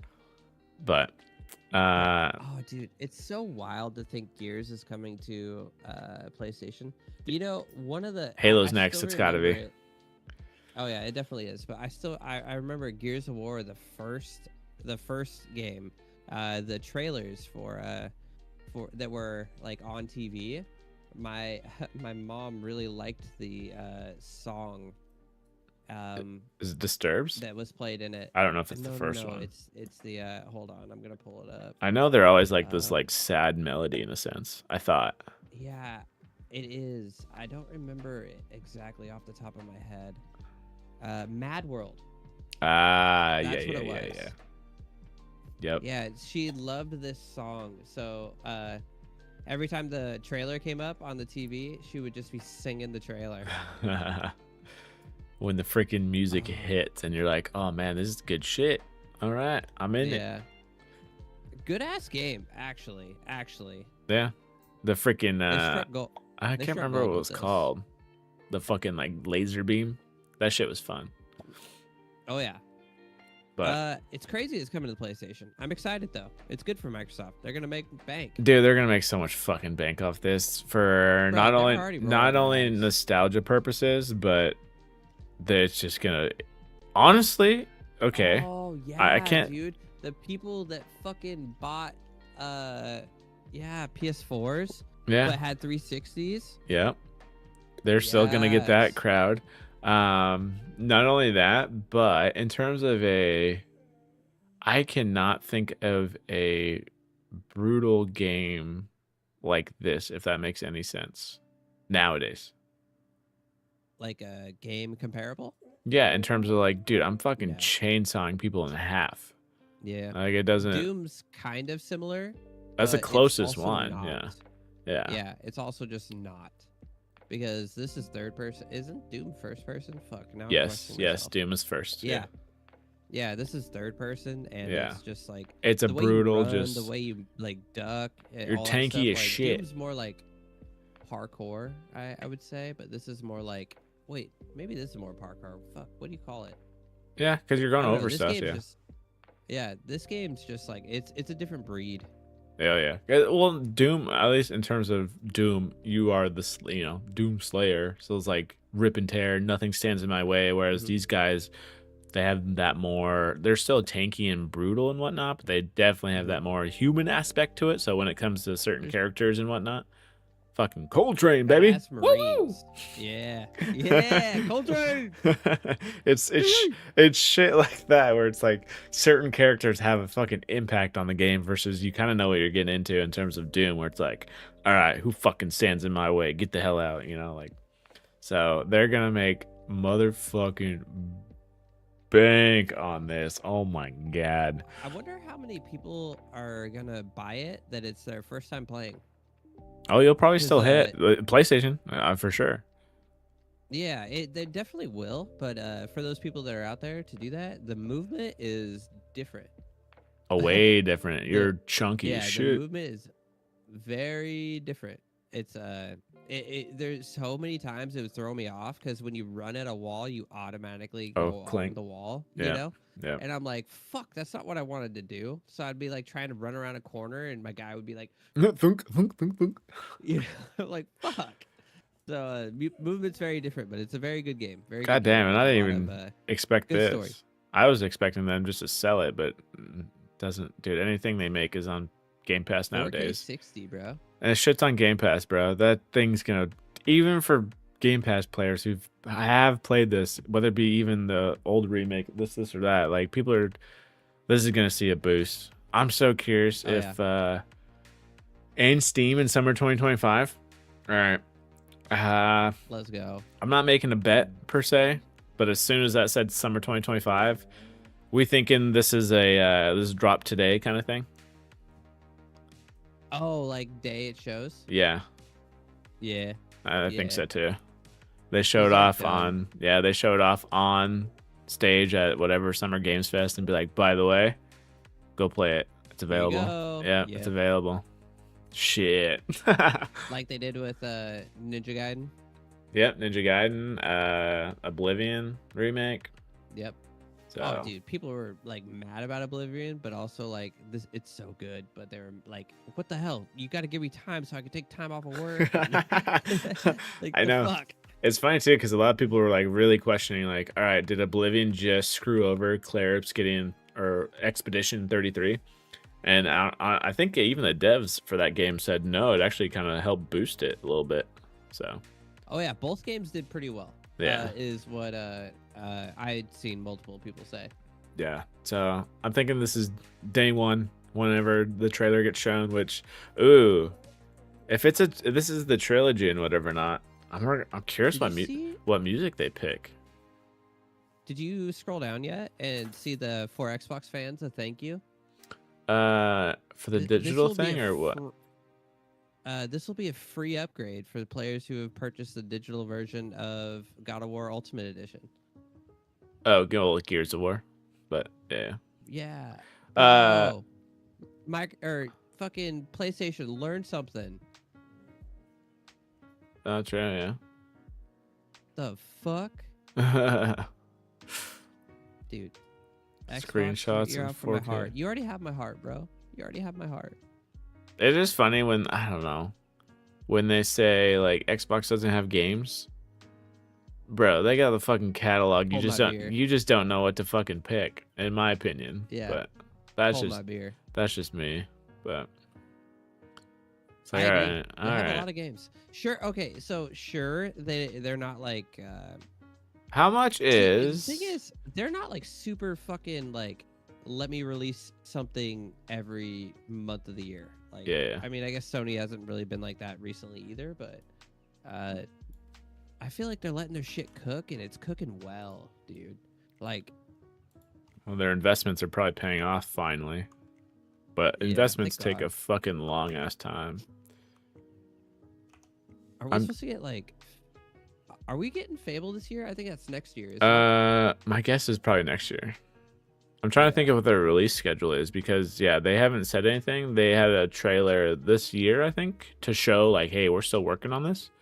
But I'm thinking I'm hoping that's a Summer Games Fest thing with a date then at that point. Show me gameplay too. Can I buy this? I'm just curious how much it is. Because it says free upgrade, but then again, it doesn't fucking matter. Good God, that's funny. So, what? Xbox fans who own the digital version of Gears of War Ultimate Edition receive a free upgrade to Gears of War Reloaded. Okay, I was like, let me look it up, blah, blah, blah. And, I go look it up on the Xbox Marketplace, and it's like, oh, by the way, this is on Game Pass, like, right now, kind of thing. It wouldn't be upscaled to what this is about to do to it, but it's just like, I'm like, dude, Game Pass it just spoils people. You're like, oh, because I was thinking, oh, maybe people could buy it for the, like the $20 and then just get the upgrade later. Gears of War Reloaded has a release date on Steam. Does it really? What's it say? August 26, 2025. Oh shit. Okay. Well, in that case, we're gonna at least see a trailer then. Yeah. Summer Games Fest. Okay, interesting. I didn't know Steam had a date on there. Maybe the Game Pass thing does too, 3 months away. No shit. Cool. Give some. That's so hype. Good for them. That's dope. Good for them. Honestly. That's a pretty good window actually, because typically you're not in the heavy season just yet. So. No. So people can go through it. End of the year. Good God, 4K at 62. Or end of summer. Dude, people are gonna be fucking moving through that game just fluidly. Good Lord. Even I think it was Gears 4. I don't even know if Gears 5. Gears 4 got pretty good praise on how it ran. So it's just wild that there's all of these like improvements, right, to the first Gears of War, and it's a free upgrade. 4K, 60 FPS in campaign, 120 FPS in multiplayer. HDR, Dolby Vision, variable refresh rates, and it's a free upgrade, bro. Oh, I know. That's fucking respect to the players, honestly. Respect. Serious. That's so awesome. But yeah. Damn, I didn't know that. Wow. Good job, Microsoft. Good job. Yeah, props to you when you deserve it. Props to you. You deserve it right now. Yeah. Speaking of other stuff that's cutting edge here, Samsung. Supposedly they think the market wants a skinny phone. This phone. Let's see, can I? Yeah, I want it. Yeah, honestly, I'd be curious to ask someone who buys this at some point. My guess it's the typical, they're gonna have deals on it, so people just pick it up just to pick it up. This replaces the. Well, I don't think it replaces. I think it jumps. It's a in between, I think, the base and the Ultra. So it actually might replace the Plus model, if that makes sense. So, but yeah, battery. Well, I don't know if they have battery life on here. Now that I think about it, let me. It just says laughably small. Okay, because I know it's it's not even above 4,000. It's like in the 3,000s in terms of milliamp hours, which kind of sucks because it still has the same specs as a thicker phone would. So especially screens nowadays, if you have that, you got 3,900 milliamp hours of juice. The Snapdragon 8 Elite is decent, I know that, but in terms of your screens being, 120 hertz, 6.7 OLED, 1440p, all this other stuff, like, bro, that's gonna take some juice to keep it looking like that. And I'm almost thinking, man, you're gonna be charging this twice a day, give or take, maybe. I don't know. Yeah. So who wants that, bro?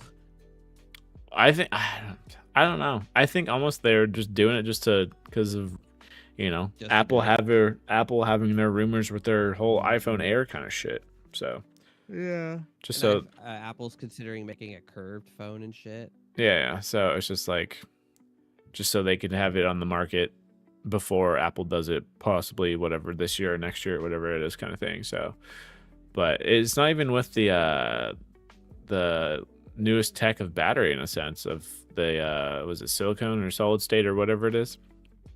Yeah.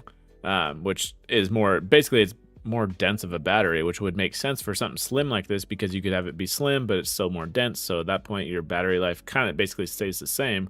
Whereas this, yeah, none of these articles that I've seen, at least, it's all been just their impressions of the phone itself first. So I'm expecting the reviews probably within next week or something like that. But yeah, I'd be curious to know what the battery life is. That's the biggest thing. And ultimately, like, I don't know, you did get a camera swap a little bit. I think one camera from the Ultra or something like that came down and replaced, I don't know, a telephoto lens or something like that. But honestly, I don't know. It's just why, dude. I feel like we just ultimately want a point where it's like we could literally have a phone last even a day and a half at this point, 2 days. Because a lot of companies, their marketing is, it's 24-hour battery life. So. But, yeah, I feel like longer is better, but I could be wrong. A market for these phones, actually? I was just thinking of this. Huh. Market for these phones is those females that don't want to carry a purse for their tiny ass pockets. They'd want, well, They're tiny, skinny jeans. the ones that really tight pockets don't even exist. Which at Yeah. that point, I feel like, hell, hence probably why the default is always to have the fucking man carry your shit, which makes sense. But then again, if you don't have one or whatever, not, it's just like that's the funny part is like they're not even Apple is more seen as it's more of honestly a jewelry accessory at this point. It could be at least, whereas Samsung's not really seen as that much. So I don't know if because especially we got a 6.7-inch screen, that's still pretty big. So yeah, that's still not gonna fit in the pocket. Actually. And I feel like a lot of people, the reason why they even get the Plus / the Max of anything is because it comes with more battery life. Whereas this one's not going to. I got the XL. Yeah, so yeah, it's like obviously the bigger screen comes with it because that's just you fit the body of it. But yeah, you typically get the bigger one because of the bigger battery life. So I feel like I'd fumble it so hard. I feel like I'd fumble it. It'd be light. I don't know. I don't want it. I don't want it. I just want to see the bend away. test. I just want to see the bend test. That's all. That's all I care about. Ooh, J-Rig. J-Rig, come on. I just want to see. Come on. How sturdy is this thing in here? It's compact. Now that a lot of people brought up also the cooling of this thing. Everything's jam-packed in there, and the cooling can't be as good as the Ultras and all this other stuff. So, but I don't think the cooling would be too big an issue. I wouldn't think so either. Battery, they did, but they kept all the same hardware in there.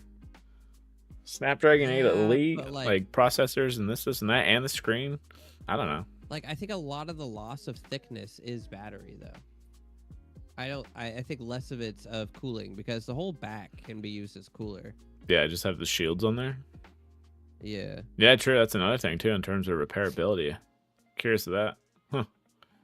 Yeah, because that's gonna be a bitch. Yeah, because you go from this edge one is 5.8 millimeters to a normal S25 Plus is 7.3. So there's definitely some room in there and whatnot, but you did all that to save 1.5 millimeters. Yeah, bro. So you could tell your buddies. Like, yo, bro, look at this. Look how thin this is. Like, cool. All of that development Cool. time for 1.5. Cool, I guess. I don't know. I'll just be wearing my fucking Android X glasses over here while you're dealing with your skinny ass fucking phone. I'd rather have that than those. yeah. I'd Those are rather have cool. those. Like, come Yeah, on now. those are cool. Fuck this thing. Yeah, I'm like, Y- don't you- need it. You Phase. this whole article just like, I mean, this phone lost me when the article was laughably small battery. I was like, nope, don't want it. Yeah, it's like what? That's okay. That's the biggest thing I've had in terms of realization with my anything of tech. Honestly, is if I have to dumb it down to make it usable, especially for battery life or anything like that, it's not worth it. So, like for example, Yeah, whether it be why am I using yeah, it? for like an example, like whether it be a watch or some of these phones where it's like, oh yeah, it goes 120 hertz, but your battery life is cut in half when you're, compared to 60 hertz or 90. I'm like, I cool feature, but at the same time, no, because like if I almost feel like I'm getting penalized for using this thing to the fullest, which is stupid. So Yeah, I'm like, Yeah, all right, yeah, I agree. that's enough of that. So Waste. Waste. Waste. I think this will be. Waste. We'll see if this is a phase or not. I'd be curious because the only thing I have a concern I with, don't think it is, bro. I don't think it is either. Because as soon as iPhone releases the iPhone Air, they typically keep the Air lineup. So Samsung could keep their Edge lineup, I guess. But we shall see. It's not for me though. It's not for me. So. Nah, laughably small battery can eat my wiener. But to end on this note, Google, granted we've already seen it because they've had their conference and everything like that, but I had to bring it up. Google freaking leaking their own design language. Them being the kings of their own leaks at this point. It's their marketing strategy. I love Google for it. It's their fucking marketing strategy. I really want to see this in different colors and everything, because everything we have from the leaks and even the videos and whatnot that they just had for the Android piece of it was I don't know, there's all these bright colors and everything, which is hilarious because it makes sense now watching all these like reviews on these minimalist phones or even apps where it's just like just mute everything, like no colors, no nothing, blah blah blah. And then you have mono. you have the very opposite of like, these UIs on Google side and whatever, and I'd be like, hey, colorful, interact with me, do this, do that, like stay in photos, Customize just stay, me. like change me, do whatever. It's like, okay. So which I'll have to which speaking of that, It looks fairly minimalistic. If you were to like set that to like a gray and a black, it would. oh, it'd be clean. Yeah, it would look very, very nice. I've been using, goddamn, this has probably been for like almost three weeks at this point, a month maybe. But using a launcher? yeah, I am using a launcher. You're using a launcher on your Pixel phone? Yeah, I changed it up. Which one? Just because I wanted to be minimalist, but at the same time still functional, if that makes sense. Oh man, I feel like I'm gonna butcher this name, but it's Niagara. Wow. I'm surprised. Let me look this up. So it's Niagara. What's it? N-I-A. N-I? Yeah, Niagara.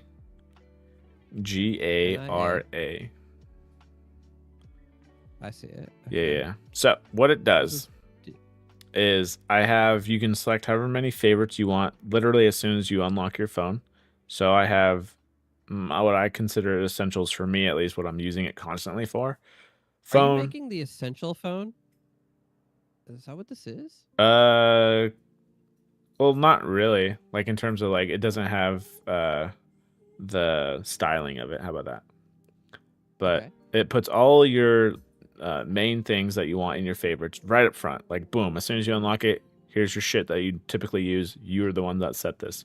So I have phone, Spotify, Chrome, messages, cameras, my fitness app, and then my budgeting app. And that's it on my literally as soon as I open it. And if I want anything else, it is kind of cool. If you swipe over to the right, so instead of your typical app drawer and it has everything in there and you're like scrolling, whatever not. Yeah. When I take my phone or take my thumb from the right hand side and push it barely over to the left, it brings up the alphabet. So then I'm sliding my finger up and down to, like, let's say I want to go to M for the maps. name. Yeah, it instantly goes to that. It's pretty fluid that way. It has been very good in terms of like making me realize like what am I using my phone for right now in those regards without being like black and white. Hope you like no color, bitch. Like, so, because yeah, again, you can set whatever you want for your favorites, all this other stuff, but again, these are the most things in here. If I want to go to YouTube, I can do it. Nothing's really blocking me out of it per se, but it is keeping everything that's not my favorites out of my sight. So Interesting. So, like, let's say you need an app for a device in your house, and it's not your favorites. It's not like I all use the it. time Yeah, seen. I use it. So for an example, it would be like Google Home. Like I can easily access it, but it's I'd have to, I'm swiping You have to over, search for it. going, yeah, it's literally all intent What's based at your this point. So What's your action bar look like? I don't have one. Like in terms of the search, No. Like, when you scroll down from the top and like, where generally you'd oh, click on flashlight. it's the same. That stays the same. So Oh, I okay, like okay, it okay. because it doesn't manipulate it to the point where it like straight neuters your phone. Like it's Mhm. still usable, but it has definitely made me realize in terms of like, especially with the favorites, it's funny because it's like, all right, these are literally the majority of things I click on if I need my phone, and if I need something else, boom, I'm going through the intent of actually, going to that app without, I don't know, being sidetracked randomly that I find myself doing on even Do normal you Pixel UI. So What made you want to do it? to have more intent with my phone, honestly, because there's moments where I'm like, why did I just unlock this? I'm like, I oh see. shit, okay, I didn't really need to check that or even like look at it, honestly. So Yeah. Does it hide? Does it hide notifications from you? no, it actually, so I actually kind of like this.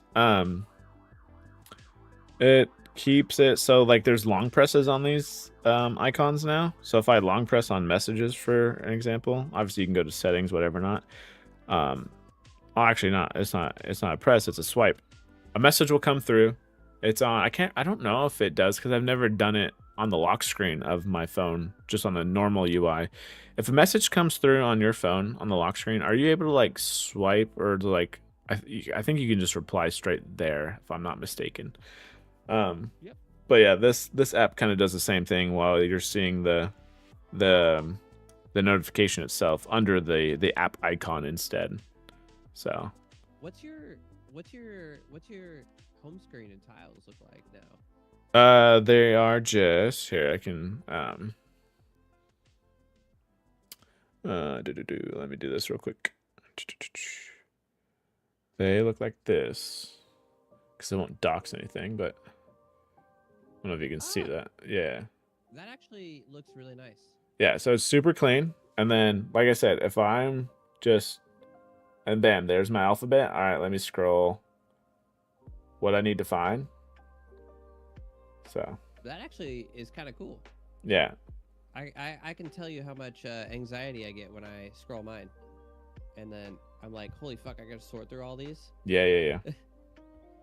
No, So when freaking, you install an app, it doesn't put an icon on your home screen anymore? no. Yeah, okay. So, That's nice. yeah, so then I'd have to technically go find it. You can always add, I don't know what the max is for favorites, Favorite? Yeah. I don't know what that is. This is also the free version, by the way. Oh, it's a paid version? Yeah, there's a paid version. You can do different Makes sense. you can do different Ads? app icon. No, I don't get ads. You can do different app icon like looks to it, which some look kind of cool. But yeah, nothing that's really made me want to be like, oh, I need to pull the trigger, because it is nice with, I will say, like Android in a sense. Like if I did buy the version, I think it's a one time. It's not a subscription thing. So, trying to think if there's anything on here that I was like, oh, that'd be kind of nice.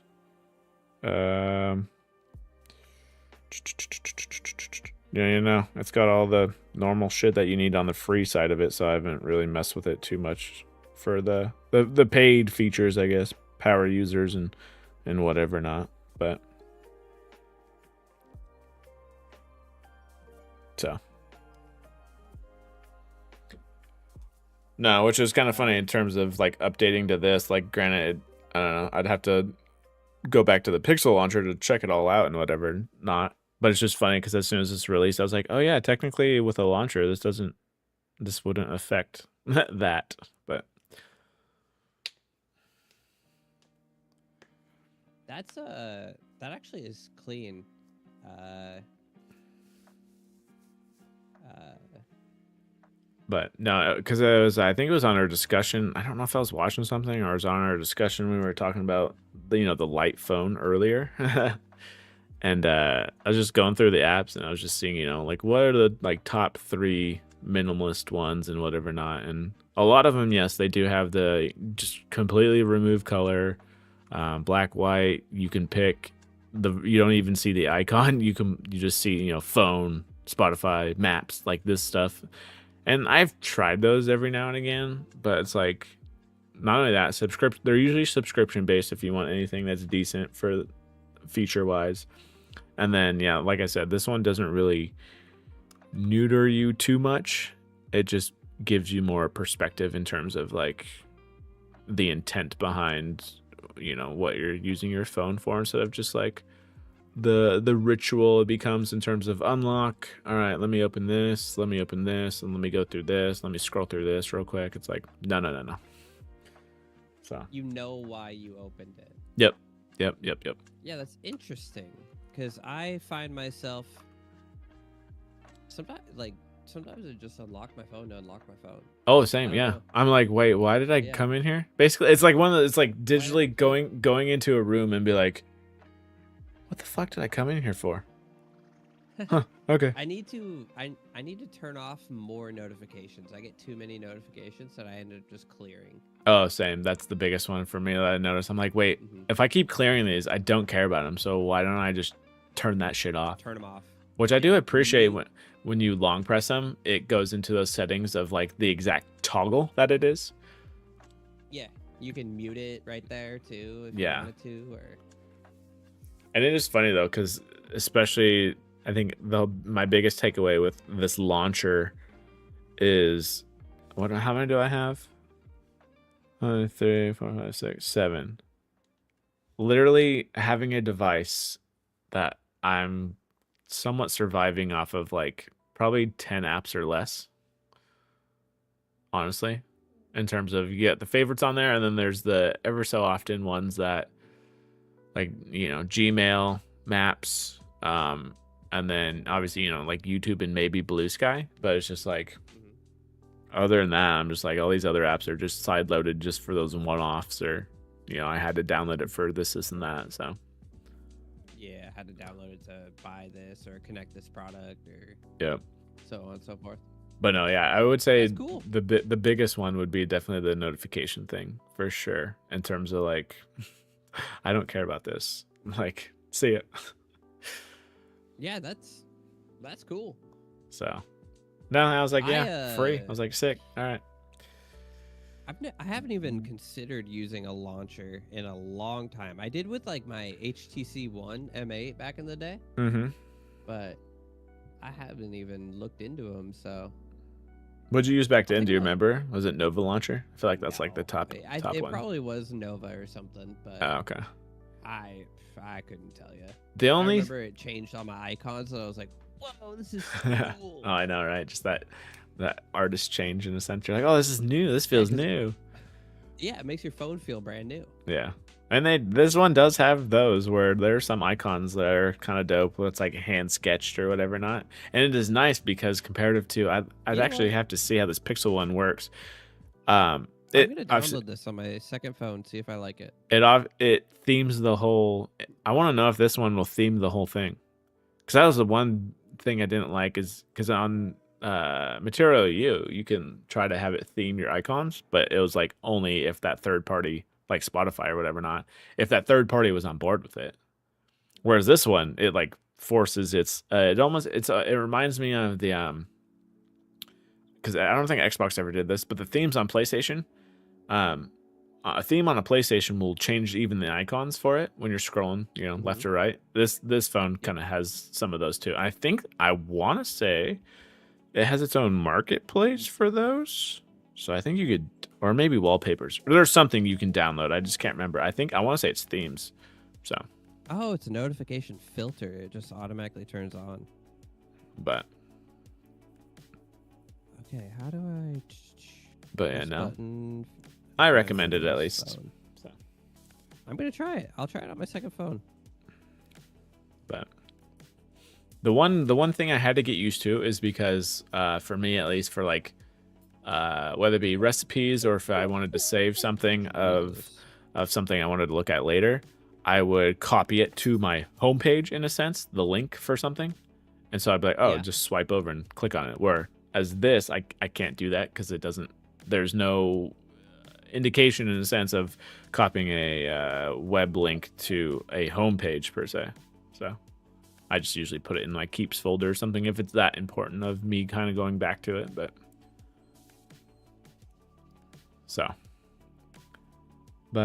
yeah. Open overlay settings. Yeah. Overall, in general, that is what we got for these past few weeks or so. That is probably some of the biggest news that stumbled upon. But for the Pro, yeah. Yep. Wait, can I skip that? Oh, you gotta log in to skip it or something? Possibly. I don't know if it's one of those things where it's like put in a card and then it charges you after the 7 days, or if it's one of those things that gives you a trial without doing that. I'm not sure. Is that what you did? Again, I didn't. 7-day trial? I haven't done the trial just yet. I can't remember how much it is for the Pro version alone. I don't think it's too much. I might have downloaded the wrong one. It's like 2 blue like lines / swooshes for the. Let me try that. The name of the app. What's it called again? NIA. Let's see. Oh, I downloaded the wrong one. I downloaded Minimalist Phone Launcher. Oh yeah, not that one. Yeah, we're gonna uninstall that right now. I think that one you have to. I think I've maybe tried that one, but I was like after like 2 days, I was like, nah, this ain't it. But that felt like it was turning my phone into nothing phone. It was like block apps and shit. Oh yeah. There we go. Okay, so yeah, the Pro for this one is you can try it for 7 days, then it's $14 for the year, or, which I do like when they have this option here, is buy once and own it forever. Granted, it is a little expensive, I will say that, if you end up somehow finding something that you need in the Pro version, but it's $43 once. So. Oh, wow, you actually got to add messages to favorites? Yeah, that's interesting. Like I said, there's intent behind, like, all right, what is really your favorite? Can you edit your favorites later? Yes. Oh, yeah. You can add them. You can delete them. Yeah. Okay. I think what you do is, I guess, verify this, is, you just long press on any app that you want to become your favorite, and you just click favorite. So. And then if I want to remove one. I'm assuming edit favorites. Yeah. You can also, what I've done too, is I've even hid apps from the list popping up to the point where I really need to, which at that point you can still search it in the search bar, but you really need to have intent to like go get it or go look at it. Oh, wow. This is so odd. Scrolling up from the bottom doesn't give me, what am I even looking for? Oh, the search apps if you need it. Yeah. Also, if you take your left hand and because you can do it on both sides in terms of the bringing up the alphabet thing. So. Oh. Okay, I'm gonna try this out for a while. I'll give it at least a week. All right. Yeah, let me know how it is. Actually, before we close off, I actually had a discussion question. Yeah. I just typed it into the doc, and it's because I was actually thinking about this 2 nights ago, and I was like, you know what, I'm gonna ask what he thinks about that.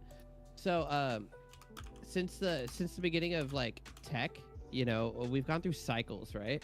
Yeah. So like originally we had like Atari making video games, and then we had Sega and making video games, and now they don't. They've passed that on. We had, by like, choice or phone by manufacturers. force? Yeah. Yeah, exactly. Yeah. Exactly. That's kind of the point. And then we had different phone manufacturers as well, Nokia and BlackBerry, and now those have been passed on as well. Yeah. So I was curious, with all these new electric car companies popping up, what do you think is going to happen to the old car companies? Do you think they're going to be passed on now, or do you think they're here to stay? Oh, like legacy manufacturers? Yes. So like, Only for example, only certain ones. Ford and Chevy. Yes. Well, yeah, only certain ones, because like, for example, Nintendo is an exception to the rule. They're still here. Yeah. One that's actually surprised me, honestly, that's still around, and granted, I will give them props where it's deserved, because their new designs look way better than what I've seen previously. But I'm actually very surprised. Who owns Buick, by the way? I'm not sure. I think it's Ford, is it not? I didn't think so. General Motors, that's why they're still in business. Okay. Oh, it's Chevy then. Yeah, that's why they're still in business. That makes sense. I was gonna say, because oh man, there's nothing with that freaking brand that just like, oh, that looks kind of cool. Like, I don't know. It might be a generational kind of car. And I almost thought, like, if anything, I almost feel like nowadays,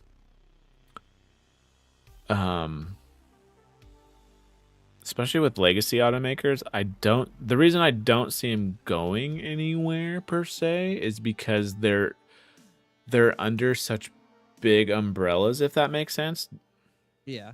Well, you got to think Sega was under a huge. I guess technically they're not gone, but they were huge. Yeah. Not saying they can't fall, but what's another good example? Like Magnavox used to be way bigger than it is now. I'm just like, maybe they won't go away entirely, but I think they'll be overtaken.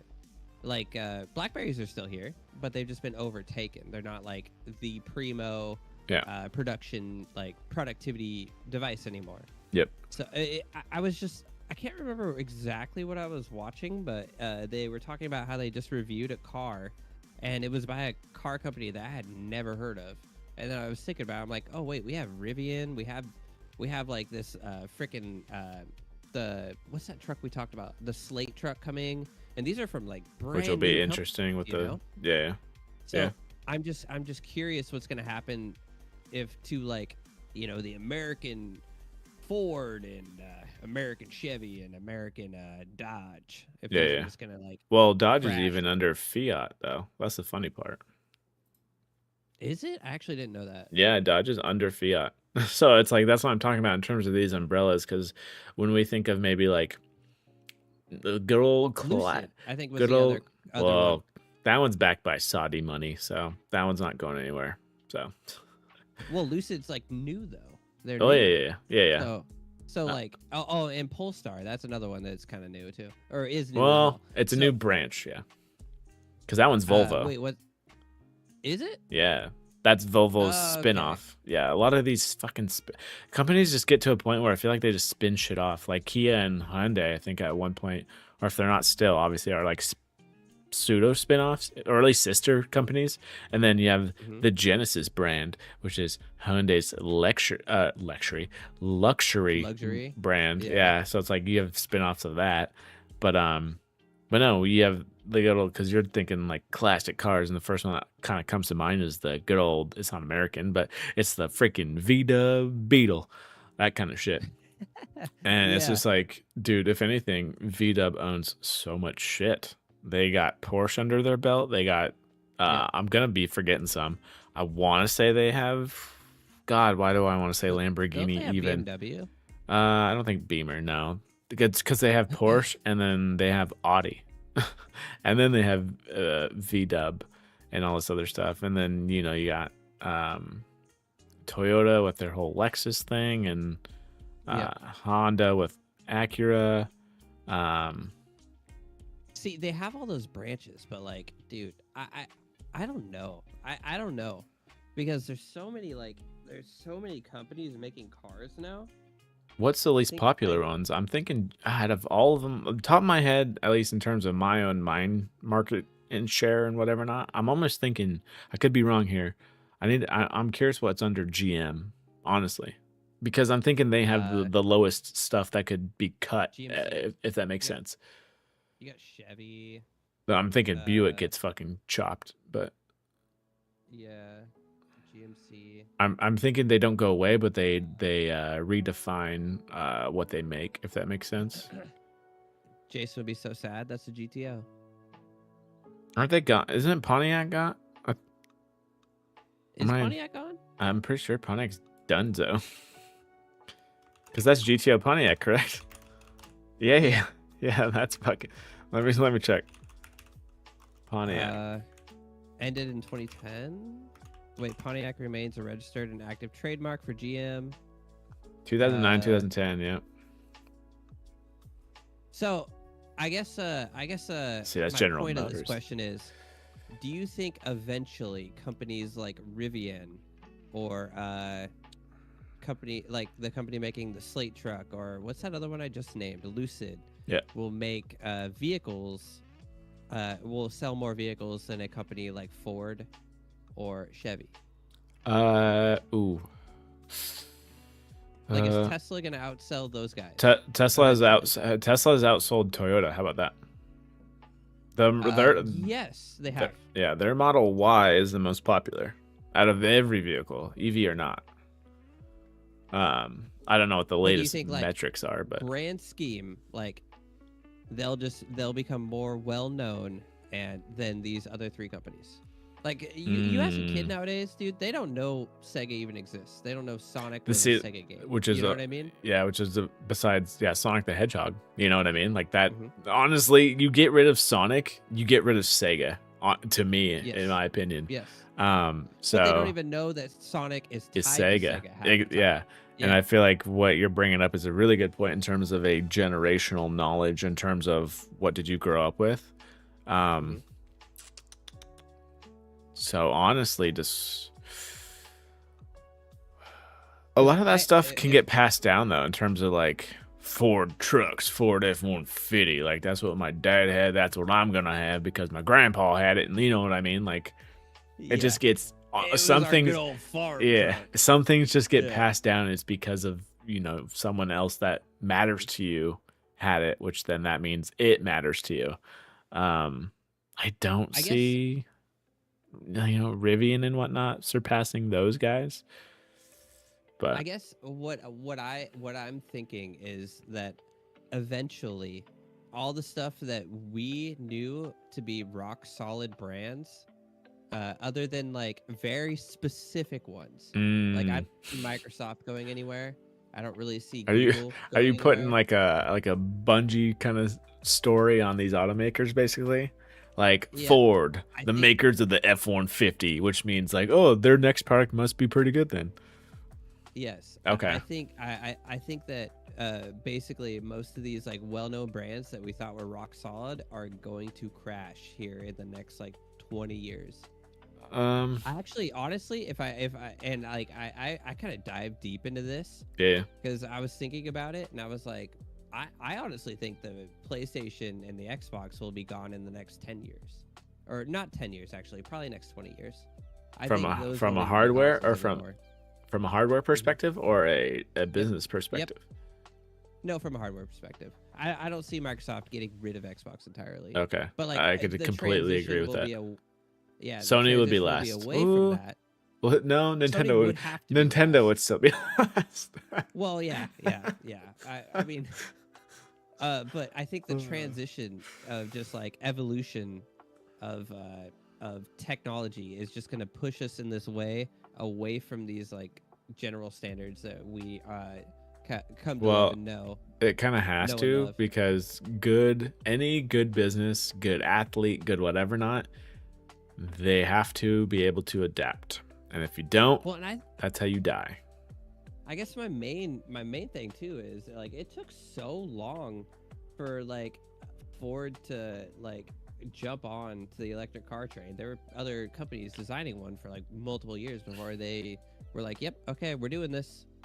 It makes sense though if you think of it from a business perspective, because it makes total sense. Yeah, your bread and butter is gas, whatever, F-150s basically, and you have these newcomers. Let's even say Tesla, newcomers in here, even for years on end, and just being like, dude, fucking people are buying these things up. They're fucking sports cars for way less and blah blah blah, and it's good for the environment and all this other stuff. When are we gonna make ours? It's like, whoa whoa whoa, pump the brakes just a little bit. We got to make sure this thing's actually gonna fucking stick around. See, but I think that's what fucked them. I It, think it's that's a it's a why they're double, yeah, eventually gonna crash. Yeah, I think that's what actually fucked them. We'll see because though, yeah, because their Ford Lightning is actually a pretty good truck. There's just better trucks. You know what I mean? The Rivian true. is just a better truck. Depending on what you're trying to. The That's Cybertruck's not a better truck. I will no, not. no. No.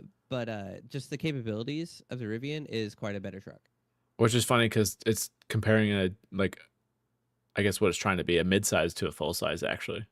Mhm. So, um, and let's They see. could have made a better truck though if they started earlier. I just think that fucked them, and I think eventually we're gonna see them go away. Not like entirely, but they're gonna like their market share is gonna shrink Oh, it's exponentially. gonna shrink for sure. Yeah. Because Mhm. that's the one beauty thing of I guess these smaller companies. Let's say I guess Rivian for an example. When these guys come up, when they release something, it can't be to the point of matching the current standards, if that makes sense, where a No, lot of these they got legacy manufacturers find themselves in. Like for an example, Subaru, a Toyota, comfortable place. yep, Toyota. They refreshed their whatever their electric vehicle is just recently for this next upcoming year or this year, I think.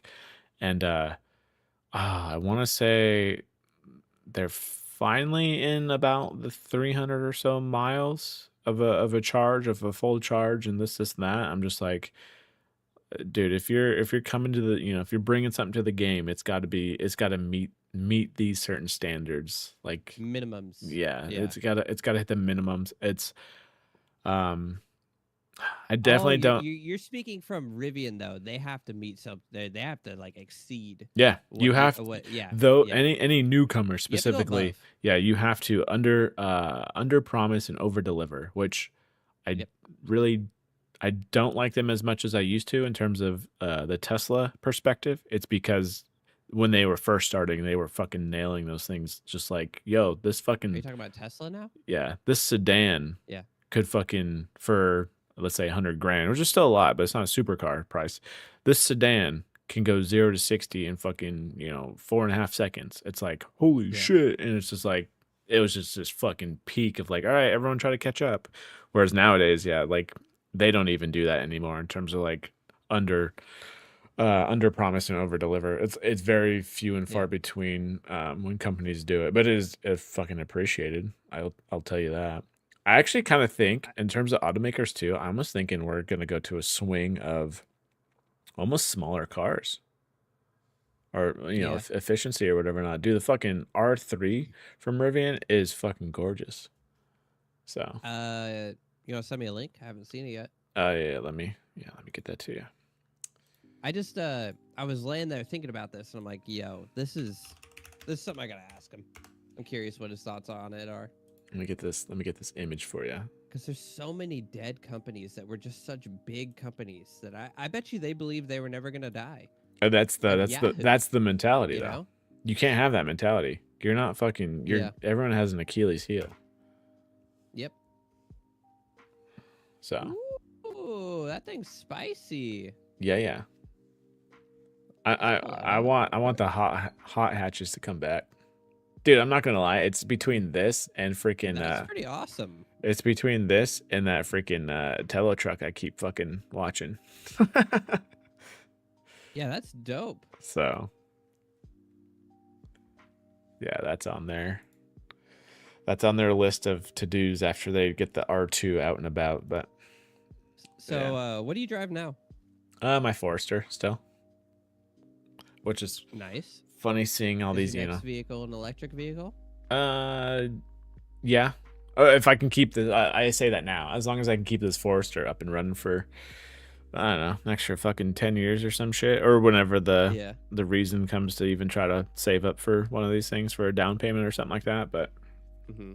I'm not definitely the type to be like, all right, just for the sake of it, flip there. Here we go, day one. Like, I don't know. It ain't going anywhere. It gets better from there, and not just only that, Yeah. but honestly, if the market stays the way it is, in a sense, like, bro, I would be a big fucking proponent just for be like, dude, just wait like 2 years maybe and then get it when it's used. You know what I mean? Like, Are Rivians made in the United States? I think this one will be made in Georgia. I don't know where the other ones are made off the top of my head. Because of that $10,000 tax cut on cars made in the United States. Which is going to be interesting because supposedly the federal cut that they give for the $7,500 at least is supposedly going to be going away this year. Which brings me to the point of that slate truck, and I'm very curious if people are going to be willing to spend $27,000 on something like that now instead of 20. Well, is it made in the United States? I think it will be 17,000 then. Well, no. So they were saying their whole marketing scheme was $20,000, and right below that was including federal incentives. So it then becomes $27,000 if these incentives go away. For the electric car incentive, though, right? Correct. But we're about to have a made in America incentive for cars. The vehicle itself, to my understanding, doesn't matter. It's more of where do you get the batteries from. Oh, and the batteries do not come from America. They can, but yes, I know Rivian doesn't do theirs, and Both of them don't, though. Yeah, I think it has to be under. God, I could be wrong. Like $70,000 or whatever it was. Right? Yeah, it's like 70. I thought it was a percentage that can be made outside of. I'm not too sure. Because these have gone back and forth all the time. Like when it first was brought about, it was if a manufacturer is making electric vehicles and it's like the first, let's say 200,000 of them will receive this incentive, just to get it going, and then the rest just, get the price that they get. But now it's freaking weird where it's like, oh, they have to meet a certain price point. I think it's under like $80,000, and their battery packs have to come from, America or, specifically not China, it seems like. But yeah, so it'll be so interesting. Yeah. It's so interesting how many people are still so against electric cars. I was talking to a buddy at work about it and how he's about to have to like start driving a bunch of miles. And he was like, maybe not him, but his significant other is about to have to drive a bunch of miles. And he's like, maybe I just get they screw it and get him an electric car. And I'm like, if that's an option, do it. Yeah, it's you either have a house, it's either that or you get a Prius if you're worried about miles. But he goes, she hates them. She hates electric cars. And I was like, why does she hate them? Yeah, why? Like, she just absolutely despises electric cars. And I was like, makes her sound like she's a gearhead or something, which she could be, I guess. Yeah. But I don't know this person, but still, they are not. Yeah, I'm like, what's your beef with it? There's absolutely no reason to hate an electric car. It's just funny because a big thing of it is I don't know, some people's maybe fear of like there's not enough. Well, the big time change, but there's not enough because they're assuming I need stations like gas stations to feel secure. I'm like you said, if you have a house specifically and like that's your gas station, literally, you charge it to 100% every night like your phone. Are you scared of your phone? Like, I'm confused what you're scared about. If I had a house, I would have an electric car right now. Our last car we bought would have been a Tesla. Yeah. Oh, I'm just goddamn. Especially that's why I kind of pushed for the whole like, dude, just buy it used or whatever. Not. I'm not really a big fan of leasing cars, and I know a lot of there's been some. I've seen some cars not around here, but just scrolling through like maybe it'd be like Reddit at one point or another, and they would lease those cars for like I think it was an Ioniq 5 from Hyundai, like $100 a month. Here you go. Lease it for 3 years. I'm like, dude, that is so fucking tempting.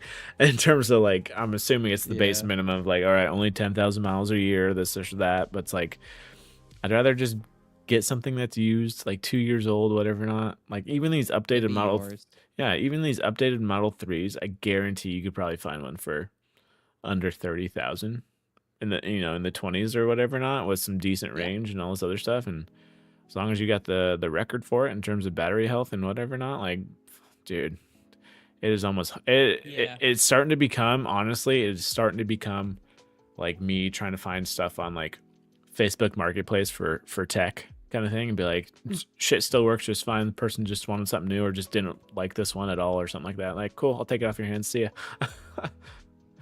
Yeah. So, but Yeah. Yeah. I don't know. My parents actually hated electric cars for a while too.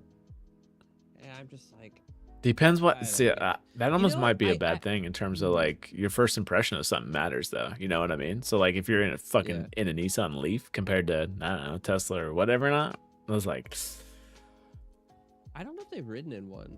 I could understand it at first. I can understand being apprehensive because but there's a much more massive charging area now. There's yeah, like, the infrastructure for charging is much bigger. Obviously, if everybody went out and got an electric car, we wouldn't be able to handle it. But yeah, you can get one. yeah, Like yeah. I don't know. It'd be I don't know. I don't think the hate's warranted. I like electric cars. no. think they're cool. It's kind of funny because it's one of those You things can where make your own electric car. well, it's just funny because it's one of those things where I want to put that person. They don't even have to drive the damn thing. They can ride along with me in a sense and be like, "All right, explain your story." I just want, like interest is just peaked at that point. I'm just like, explain yourself, go. Yeah, because you actually have dived quite deep on electric cars. And I'm like, what is your fear? Let me. I'm like EV therapist over here. Let me try to console you a little bit. Yeah, what's your fear? All right. You're scared of this, that. Hey, one sec. Get in the driver's seat. Okay. Put your foot on the accelerator pedal. Fucking slam it. Oh God, that's so fun. Like, come on now. Holy shit. Yeah. Are Jesus we Christ. in ludicrous mode? Like, no, that was valet mode, but okay. You just went 20 Yeah. miles an hour real quick. Before I forget, you should check out the here, I'll just send but there you probably don't watch LTT very often, do you? Only if it pops up on the homepage every so often, but So they just did a video where they did a whole home backup okay. power. Let me see if I can find the video. Yeah, whole home backup power, DIY, and they used old Tesla batteries as the battery. Oh, source. sick.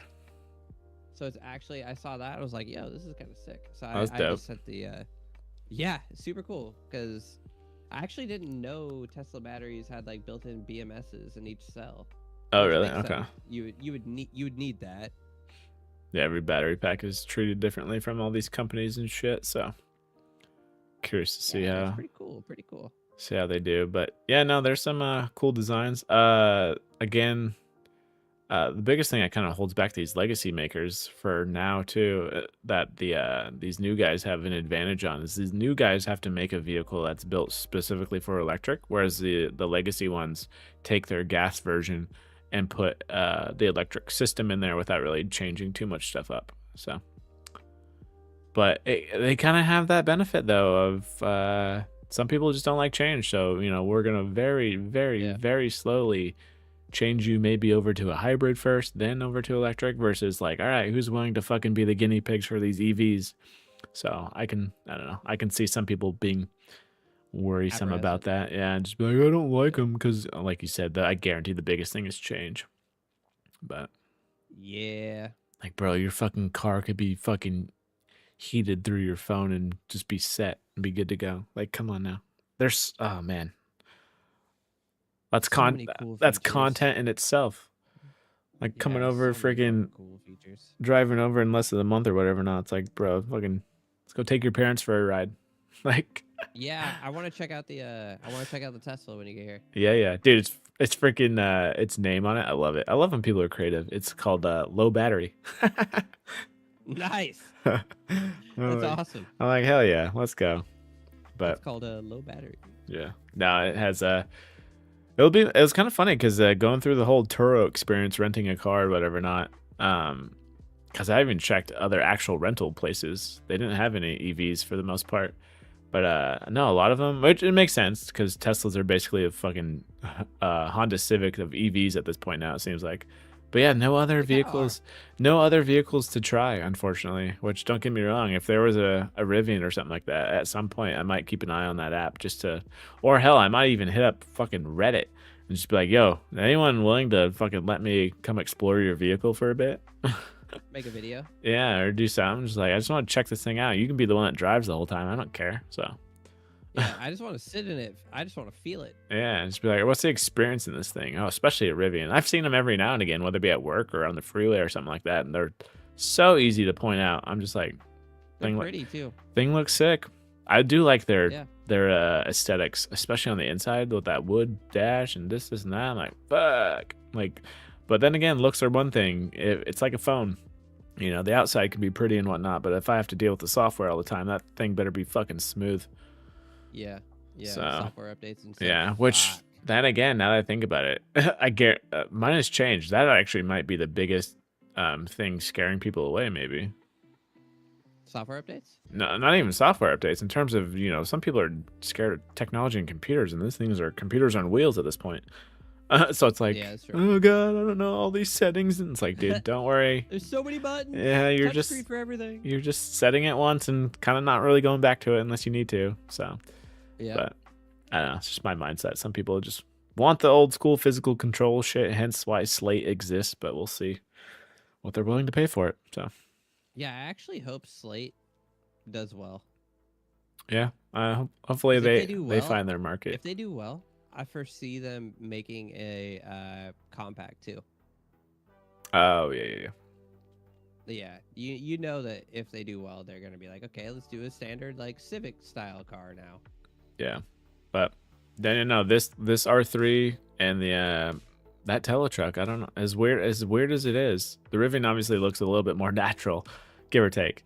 But I don't know if it comes down to, you know, practicality and this and that, and obviously price. Then I'm on board. So whatever floats my boat at that time period. But I The feel it. I will say this: the fucking Aptera has my attention in terms of what that vehicle is, in terms of, you know, being able to collect solar and all this other shit. But it being like a 2-person vehicle, I'm like, that's more of a I don't know, like a retiree vehicle in the sense, like you can't really take friends or eventual family or whatever not in it. So I'm like, okay, it's got to at least kids. fit. Yeah, it's got to fit at least, you know, the 4-door theme to it and whatever not. So, I agree. but there's plenty of options out there, people. You just gotta be willing to look. You don't always gotta stick to, hell, I got a Forester right now, you know? I don't always gotta stick to that brand. You don't owe anything to them, honestly. So Nope. but I say that, but boy, am I bad at it. no, I know. I'm not saying that. I'm just saying, yeah, if they've, you know, if you keep getting, how about this? If you keep getting burnt on it, come on now. At some point, you're kind of doing That it to is true. yourself. Yeah, I haven't really been burnt. Yeah. So, you I know, do love my Xbox though. yeah. Well, okay, that's a lie. I haven't turned on my Xbox in like years. Dusty old bitch. Yeah, exactly. But I do like Microsoft and Google, and even though they're not the greatest companies, they haven't burned me. Yeah, you gotta bring it down, some of these articles, to a personal level sometimes, you know.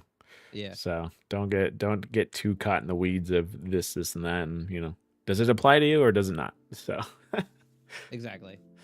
but But, no, that yeah, I that think was that's all I it. had. I think that's it, right? Yeah. Shit, that was a fun week. Woo! Always love those tangents too at the same time.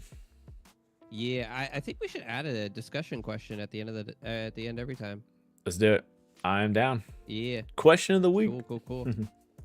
Yeah, because Alright. like we always end up doing it anyway. Oh yeah, it's just natural at that point. Whatever's on the mind, whatever we just saw. So, but All right. Well, thanks for stopping by, guys. oh Appreciate yeah, it.